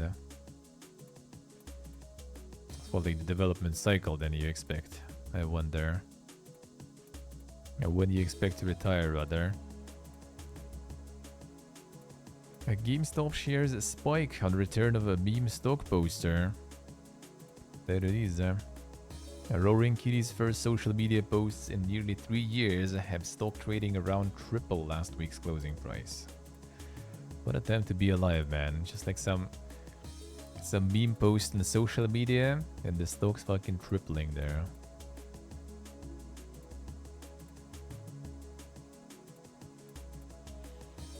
Sorta, Ultan, sorta. Seems like it at least. Polish regulators to investigate PlayStation Store and Steam for anti-competitive practices. Series, I see. Which one? An inspection has already taken place at Sony's headquarters in Poland. Damn, son. Oh, the Child of Light. Yeah, that one is actually kind of nice. That is true. That is true. Inspection taken place at the Sony headquarters in Poland, in addition to 2 unnamed video game developers and publishers.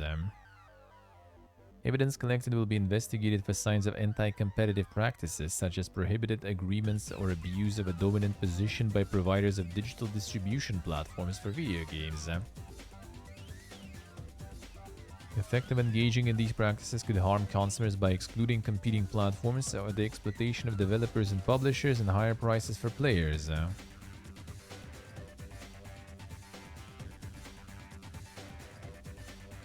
'The evidence indicates anti-competitive practices have taken place. Firms could face fines up to 10% of their annual earnings. Managers involved could face a fine of up to 2 million zlotych, $507,000. Damn, son, even the managers.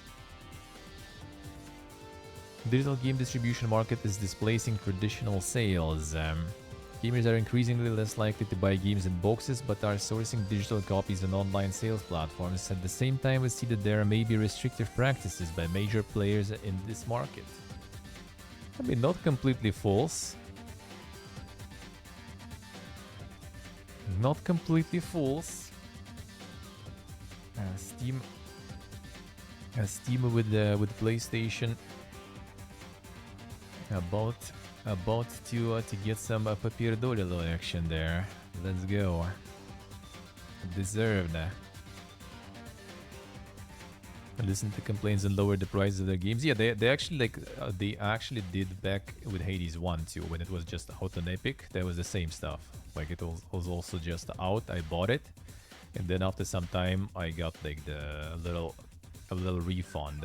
Not even little, it was like 50% I think of the price. That was like on Epic Early Access when Hades was just out. So yeah, that's nice. That's really nice of them. Oh, that's really nice of them.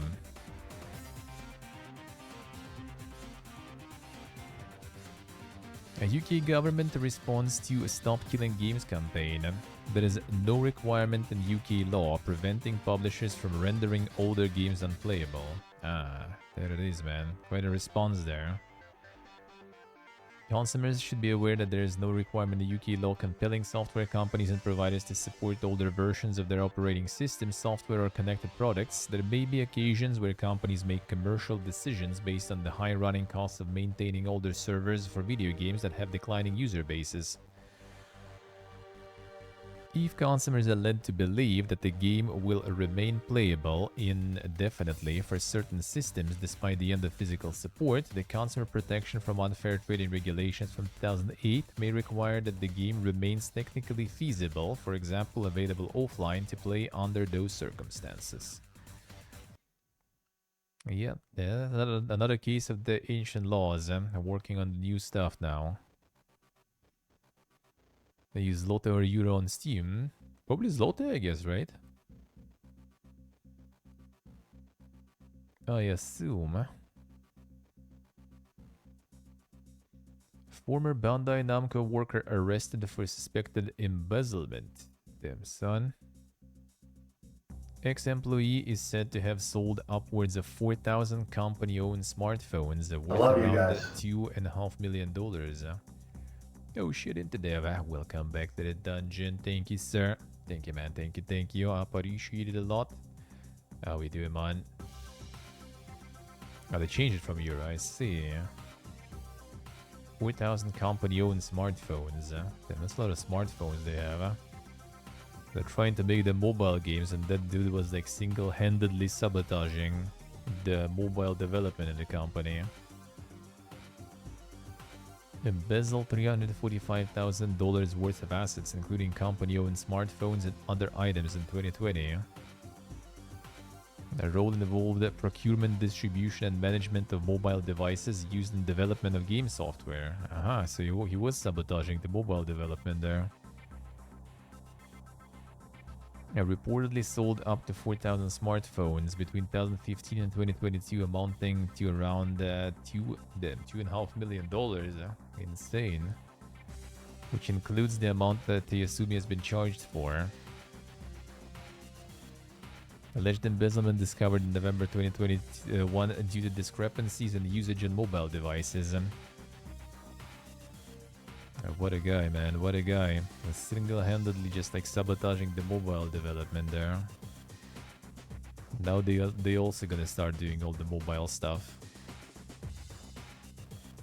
PC and console game sales fall in Europe over April as major releases dry up. But Fallout 4 leads the way after the hit Amazon Prime TV show. In the whole Europe even, Fallout 4. Holy shit, not just UK. Fallout 4 farming, dude. Fallout 76 also there, and then New Vegas too. Same as UK pretty much. Farming across the whole Europe. And the power of the show, dude. The Yuden Chronicle 100 Heroes is April's best-selling game and Japan monthly charts. Damn, Stellar Blade still farming though in Japan, alright.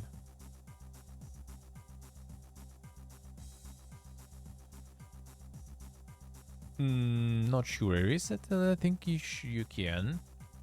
Does it only offer like the Google and other stuff? I think you should be able to. Shareholders pushing for Fallout 5 as up. Yeah, like the Phil already said, they want more Fallout more often. So not sure about Fallout 5, but they're gonna be bumping some spin-offs now, probably. They also really sucked with like farming the hype, because like the HD patch for Fallout 4 was, first of all, dog shit, right? Second of all, was a bit late. 76 didn't do shit completely for the show. They literally just started like the duster of the ghoul pretty much as for Fallout first subscribers. Oh, and then the backpack you can get if you like as a drop if you subscribe to people on Twitch for some time. And that's pretty much it. Like they didn't farm the show whatsoever.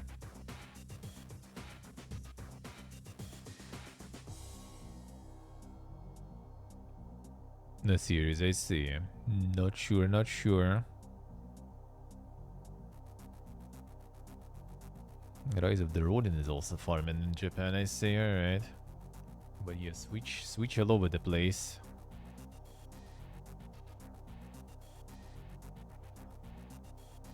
ESA, 61% of Americans play games at least 1 hour a week.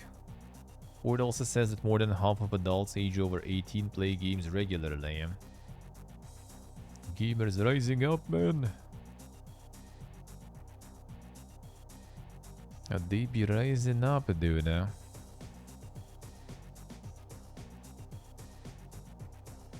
games become a fixture in American life and culture for generations. Players of all ages, backgrounds, and abilities are embracing the positivity that video games bring to their lives. Yeah, especially in like the boba games there. They embracing that positivity there.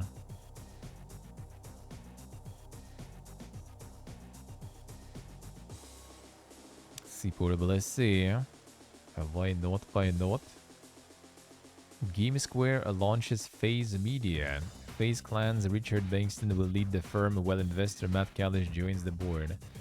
What is even fucking FaZe nowadays? Like, are they like anything really? The only thing last day I heard about them is that their like IPO shit like flopped completely. And whatever people invested into them, just they got like dropped like 10 times or more even. That's all I heard about them out of recent stuff. A new firm secured 11 million investment. But what, dude? What are they even doing, man? I better capitalize this business for growth with 11 million in new capital to straighten the FaZe Media board with his addition. The power of founder and creator-led organizations and shares the vision to return FaZe back to its roots by empowering its creators. Like I don't even like know any like big streamers really who are like part of this shit. And I don't know if they still even participate in any like esports stuff. Like what the fuck FaZe is even doing nowadays.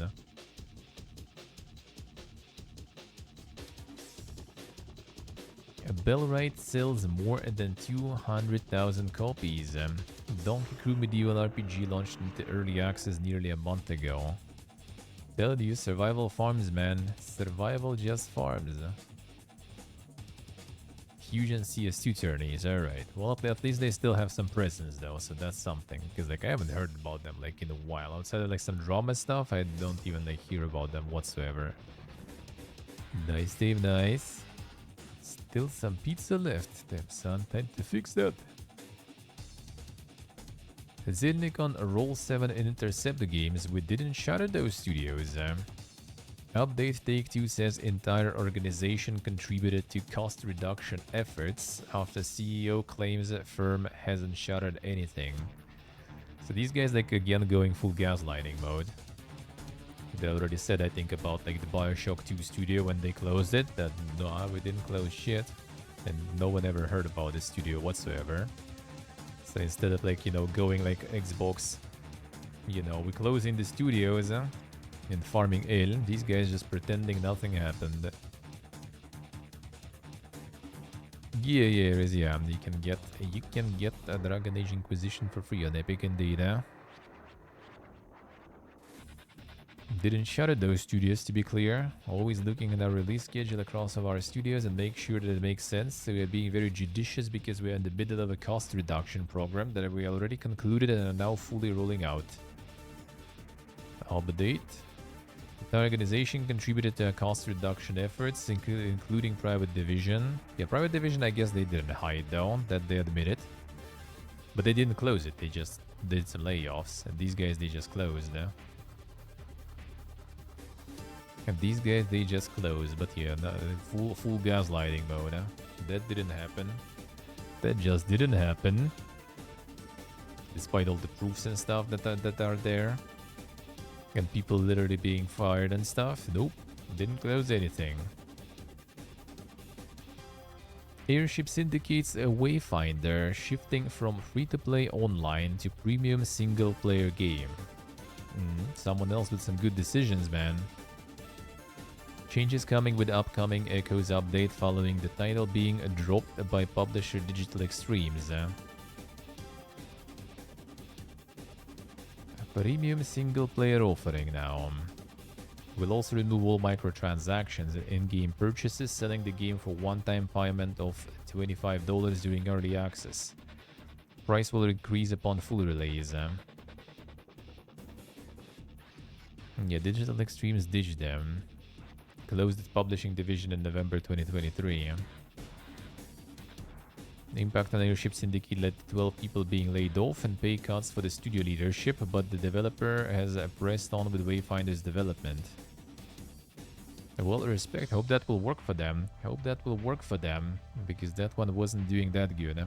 Yeah, the Battle Chasers 2 just make. They probably will return to making those again, yeah, I would assume. Like, I do hope it will work, but for now it kinda doesn't look, you know, that crazy good for them. How the Wayfinder went so far in terms of popularity. Like, it's maybe not a bad game. No, Windows is probably still going ham with that one, or at least wants to go ham, I guess. A big oof to all early founders. Wait, how so? How so? Oh, because they like bought some like Giga editions there. I mean, they still probably gonna get some stuff out of it. Some compensation, sort of. Player data in progress will not be carried over after online requirements have been removed. Oh, it's going full, like, offline too? Oh yeah, the full single player. I mean, yeah, makes sense.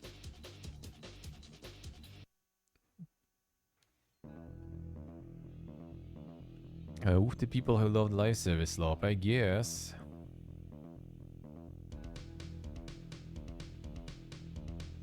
Xbox Series X and early access at some point, more detail later this year. PlayStation 5 version also, alright. Shop cosmetics turned into actual gear with stats and shit, alright. Yeah, that sounds nice. I hope it's just kind of gonna work, you know. I hope they didn't miss the train, didn't miss the hype, sorta. But then there we go. Serbia strong. Biggest Serbia game firms amassed 175 billion euro in revenue. 73% of the companies surveyed said that they generated revenue outside the country. Damn, son. So sacred, not generating enough revenue inside the country. It's time to start buying more games, dude. Why you know buy your games, huh?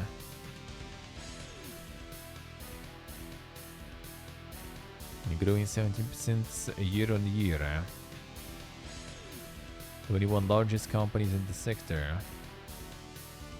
Breaking income by platform: PC led by commanding 34%, mobile was 32%, and services were 28%. Consoles, VR, web-based platforms grabbed 2% of first player spending. Damn son, you guys not liking VR. Serbian game studios include Tiny Build, Nordeus, Ubisoft, Belgrade, and Wargaming. So like Tiny Build and Wargaming, pretty much like the guys that are relocated, I guess, to Serbia nowadays. The Slav power combined, man.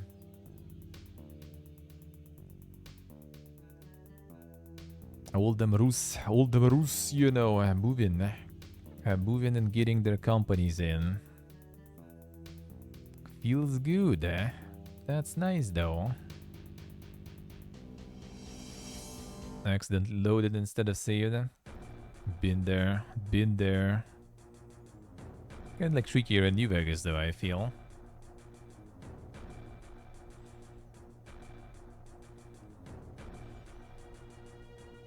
%70% of the companies that said generate revenue outside of Serbia, though. See how it is. Man, I was kind of thinking about like doing a little, kind of like change or like the detour, but we'll see. And kind of hard. Gotta discuss with the boys. Because I was thinking, like, since we're still kind of, you know, a bit closer to Europe and stuff, maybe we should go first to Serbia and the European countries, and then already head to Asia. But we'll see. Still gonna be quite the trip, I guess, then. Still gonna be quite the trip. And also doing visa runs every month is gonna be a pain.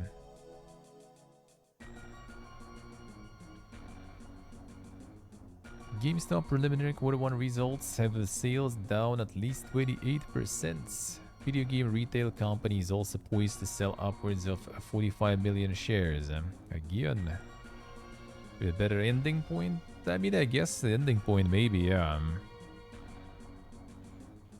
A better ending point would be like, I don't know, something in the Union probably. Which I hope Serbia will be eventually, I guess, though. That would be the better point. But that would be a good one, nonetheless.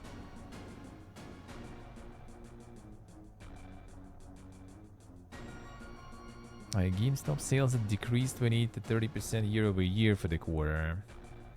But it's like for years, For years, like I'm doing the news recap, and for years GameStop is going down. But they still there. That is impressive, man.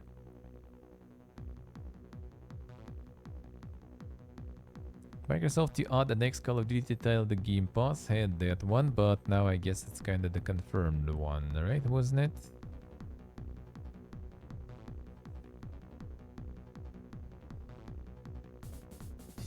It's basically the same, right? There was more about the tiers and stuff later, I think. The Tarkov dev claims more evidence of Arena breakout plagiarism. Damn son, they stole everything from Tarkov. Damn, the model. The model. There it is, man. Insane.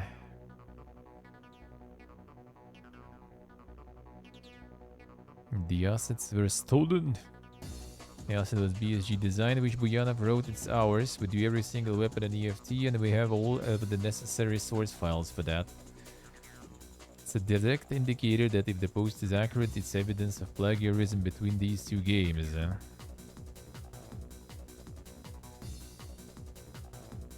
And it seems to be going well, yeah. Core game got better, but like the season I think is pretty much again the same old sorta.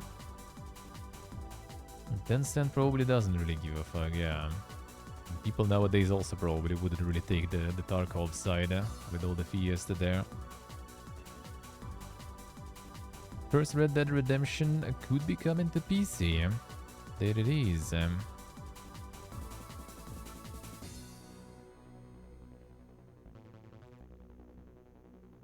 could be opening this way even completely. Yeah, found some code there. In the launcher. See how it is. Well, I mean, would be surprised really. Probably did quite good on consoles, so why not bring the remaster? Now that they managed to remaster it on consoles, that means the source code and everything is in a good state now, so they can also get it on PC then.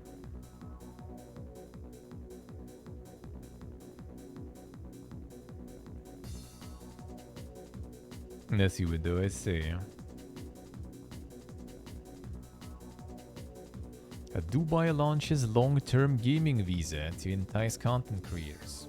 See? Maybe that's the end spot. Entice industry workers from developers to artists to live in Dubai. The city playing key role in the region's massive and ongoing investment in the gaming and esports industries. Reference the companies specializing in digital content creation being actively lent on to join this initiative. There it is, man. Announced the new gaming visa designed to help attract 30,000 industry workers by 2033. The problem is that the place is expensive as shit though, so yeah, not sure about that. And climate also might not be the very best. Aged at least 25 years old at the time of application. It's highlighted that there isn't a fixed tenure for the Dubai gaming visa and it will vary depending on the individual applying. The vision and aspirations of His Highness Sheikh Mohammed bin Rashid Al Maktoum, Vice President and Prime Minister of the UAE, ruler of Dubai, contributes to enhancing the Emirates' appeal as a premier destination for entrepreneurs, investors, game developers, designers and programmers. Also attracts individuals with innovative ideas and both established and emerging companies specializing in the development and production of content, gaming applications, and artificial intelligence. Helps achieve Dubai's cultural vision of being a global center for culture and incubator for creativity and a thriving hub for talent. There it is, man. Insane. Program for Gaming 2033. Turn the city and surrounding area into a hub for developers and gaming organizations. There we go. Let's go, Ultan. Time to get some visas. Become the super gamers. Developing and creating content. The next one reveals the finals isn't performing as well as expected. What a twist, dude. The most recent financial update from Nexon, it was confirmed numerous times that the finals isn't hitting expected targets and that work is underway to find out why that is.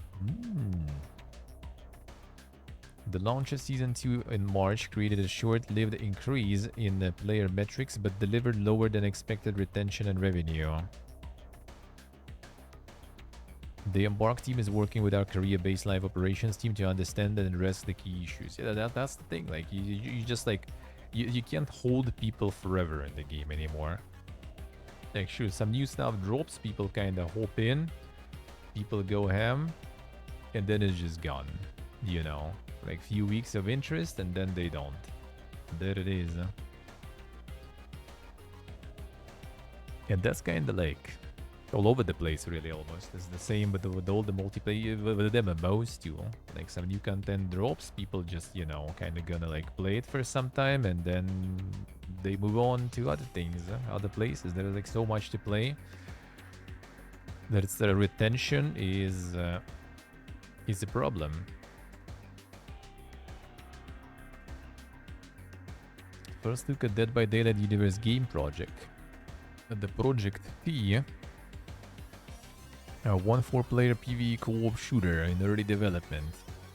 Same universe as Dead by Daylight, then again. Expands on the world, introducing new characters, gameplay, and settings. It's funny how they still try to go with this, like, some sort of, like, 1-4, you know, the co-op, asynchronous stuff and everything. They already had, like, some kind of, like, what was the name? Like, the futuristic sort of Dead by Daylight that kind of flopped completely. Project T.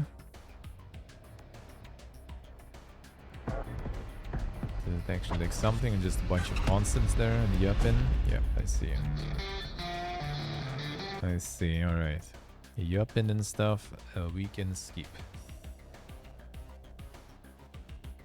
Players' trespasses have been taken out of their world and trapped within the entity in a region called the Backwater. Within the game, players will have to watch out for monsters called the Thrall and come in various forms and have different abilities. Alright. No set release date, the game, nor the confirmed platforms aside from PC. Announced the Insider program to allow players to help shape the game during development as well as receive regular development updates and playtest opportunities. Saints Row 2022 sold 1.7 million units before Volition's closure. It wasn't enough. But that was not enough.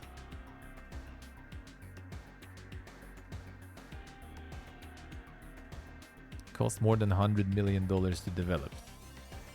A game originally released for $70, which would have seen the studio gain a profit of $19 million. However, soon after the game's release, the sale price of the game was decreased, likely in part to its poor reception.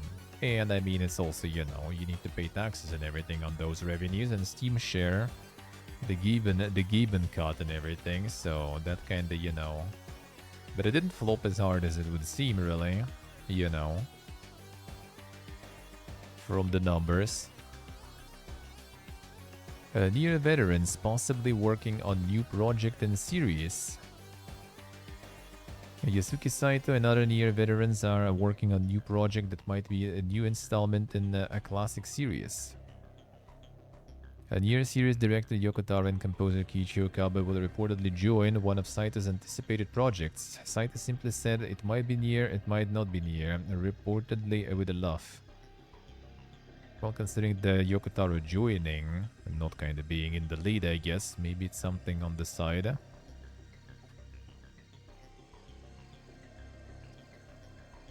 Yeah, wasn't there some sort of like concert or something when they also kind of like dropped some sort of like hint there or something? Recently. Kinda recently, I guess like months ago already at this point. Toys for Bob could be gearing up for a new game announcement. The website had been updated to display a new logo, which could hint that the developer is gearing up for an announcement. The logo simply teases led fans to believe that the Tiki mask could suggest that the new Crash Bandicoot game is coming. To be a subtle nod to Aku Aku in the series, who is the mask that will protect Crash from enemies and hazards, giving Crash another hit point. Purple could be hinting at Spyro. Damn, people went like full detective mode on that one already, alright.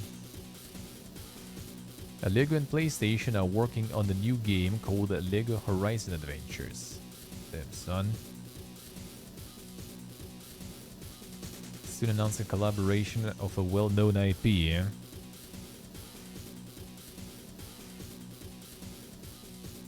The game is essentially Horizon Forbidden West but Lego. The game will have realistic graphics. Wait. Yeah, what's the realistic graphics in Lego game though? I mean, more crossovers kind of do look in line with nowadays meta. Details on new Evolve game, Deadlock leaked. Evolve leaking some games, Yes, these days I see. It will officially be called Deadlock. During its development, the Evolve game had been known as Neon Prime and Citadel.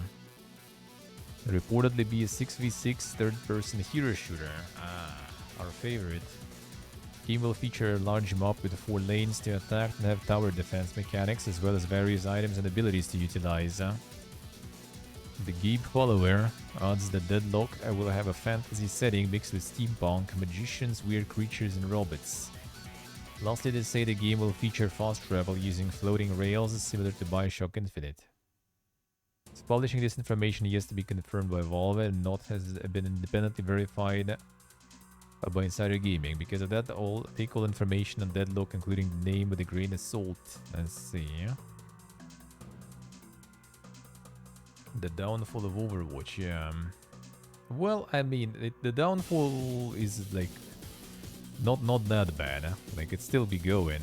But the problem is it might be going just because there is nowhere else to go for people to play something similar. That's why the Marvel stuff is coming out, right? So there's gonna be something on the market already. The MOBA shooter, alright. Yeah, guess we'll see. Guess we'll see. For Valve, that's interesting because yeah, they kind of... Well, to be honest, I guess they had Artifact already. Fine. I guess they already kind of had their falling moment after the peak times. So they already kind of failed. Might as well try some more. It was like, you know, like bad for Valve because of their situation that they like got some such bangers in the past, and everyone just makes waits for like the continuation of those series, and they're gonna just like drop some like potentially shitty hero shooter. But then I remembered Artifact, yeah. So they already did their failing there. Ubisoft reveals plans for Skull and Bones Season 2. Boog.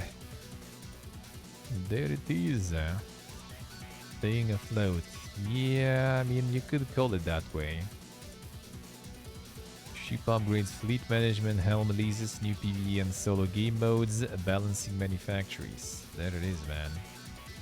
Like, fleet management, balancing manufactories, that shit should be already, like, in the very beginning of the game, because that's what kind of kills it instantly. Like, all this, like, fucking delivery guy on the ship simulator, that was just, like... All my interest was gone.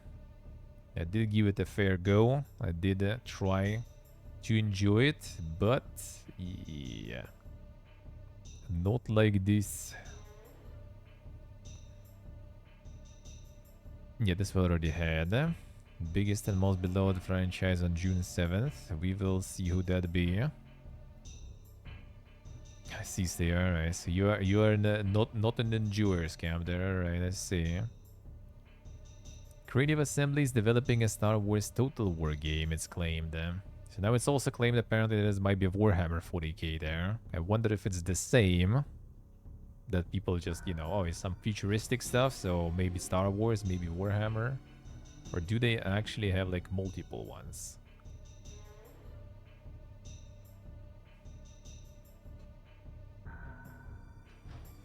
Reduce various fixed costs, multiple group companies. That's, yeah, when they cut the hyenas there. Futuristic Total War game in late 2022 with several other second-hand sources reaching out since and stating that the game is based on the Star Wars. Okay, so yeah, basically there's rumors about futuristic Total War, but no one exactly knows which kind.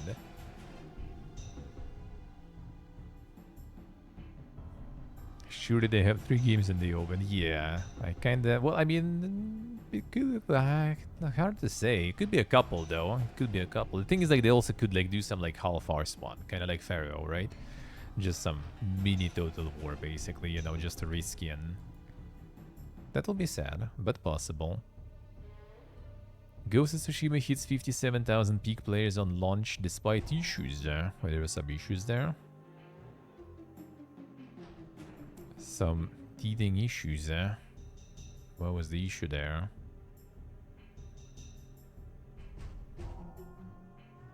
Experiencing irritating issues, making them regret their purchase. Crashes and connection issues.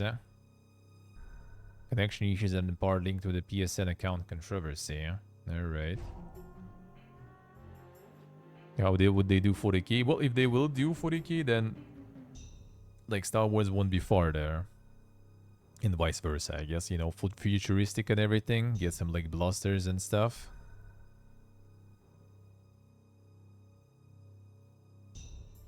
See, so I see. Ah, see, stay alright. The 3 Kingdoms endure.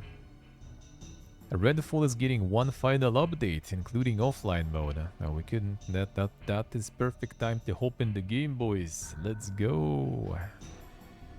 Promised offline mode, huh? Then it's gonna be done and gone. Working release our final update, game update 4. Revamped neighborhood and nest system, single player pausing, offline mode and more. I will provide additional details soon, thank you all. It's gonna be time. It's gonna be time to visit the game. Microsoft to make changes to Xbox Game Pass tiers because of Call of Duty is claimed. The Redfall on stream. Not sure, dude. According to multiple insiders, Xbox Game Pass set to receive changes. I can assure you that changes are coming to Xbox Game Pass tiers mainly due to Call of Duty. There are still things to confirm, but I hope to report back soon. There will be changes, yes. So yeah, they're gonna be like some other tier, or they're gonna be some price changes.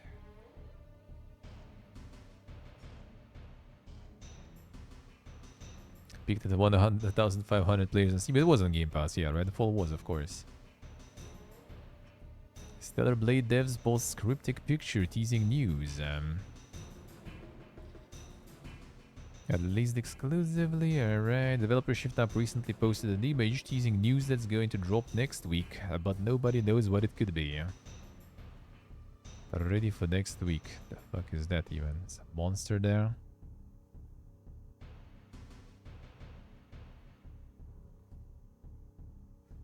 The DLC time. The DLC. New claim suggests next Xbox console will launch in 2026. Yeah, that's what we were talking earlier about. Like, I feel like they need some sort of like niche or something to basically compete with like PlayStation and everything. Like the regular Xboxes, like they already like barely fucking selling stuff. But if they will go for some sort of handheld shit or something, if the Surface team actually did join the Xbox team working as people said, maybe there will be some like hybrid device kind of console. We'll see. That might be actually that might be kind of good, eh? Stop making console become a third party. At this point, they could really. The thing is, like they still do have a bit of a niche with the cheap Xboxes, because it's still a really cheap version to get in the gaming, especially with the Game Pass, because it's really cheap compared to like building a PC or something, or buying PlayStation. Well, compared to buying PlayStation, it's not like super cheap, but still cheaper though, and you have Game Pass too, so. It does have its market, does have its niche. So if they will manage to kind of just like, you know, work around that niche and stay there, maybe. But no, I doubt they're gonna go like full third party though. That would be kind of reasonable, I think, because yeah, like they're not really making much with that anymore.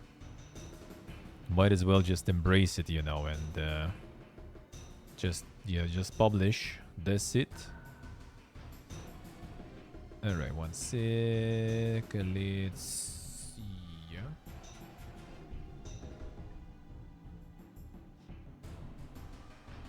Alright, had that. Had this.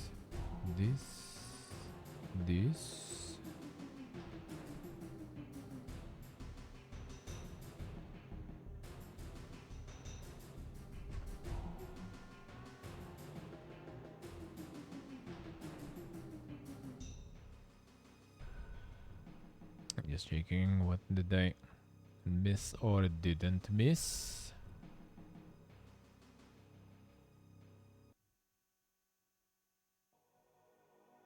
Alright, and this mostly Prison Architect stuff. What was there?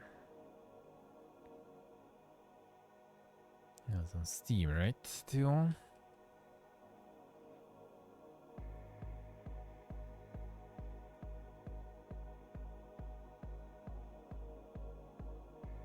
That one got moved now and stuff.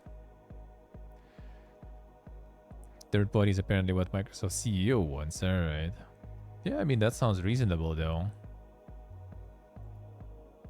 A warm farewell and exciting welcome. The 9 years together, 011 is leaving Prison Architect. 011 has been with us since the console port, led the development of the game on all platforms, working in Prison Architect 2 over the last few years. The sequel passing certification on all platforms, the contract was fulfilled. However, we could not find a commercial agreement that worked for both parties moving forward and mutually agreed to part ways. The baton is now being passed on to Okoku, who's been working on Prison Architect 2 since the autumn of last year together with and supported by Double 11. Okoku is now delivering on the plan that we shared with you last week. In this text, we're going to talk more about how we're managing transition. We'll also be sharing a letter from Gaza Double 11. Read messages from in the past, and Gaza has been a passionate force in the development of Prison Architect 2. Also shared text and now a feature and developer highlights these past few months. It's like, what exactly did kinda happen here? They just like switching development teams pretty much.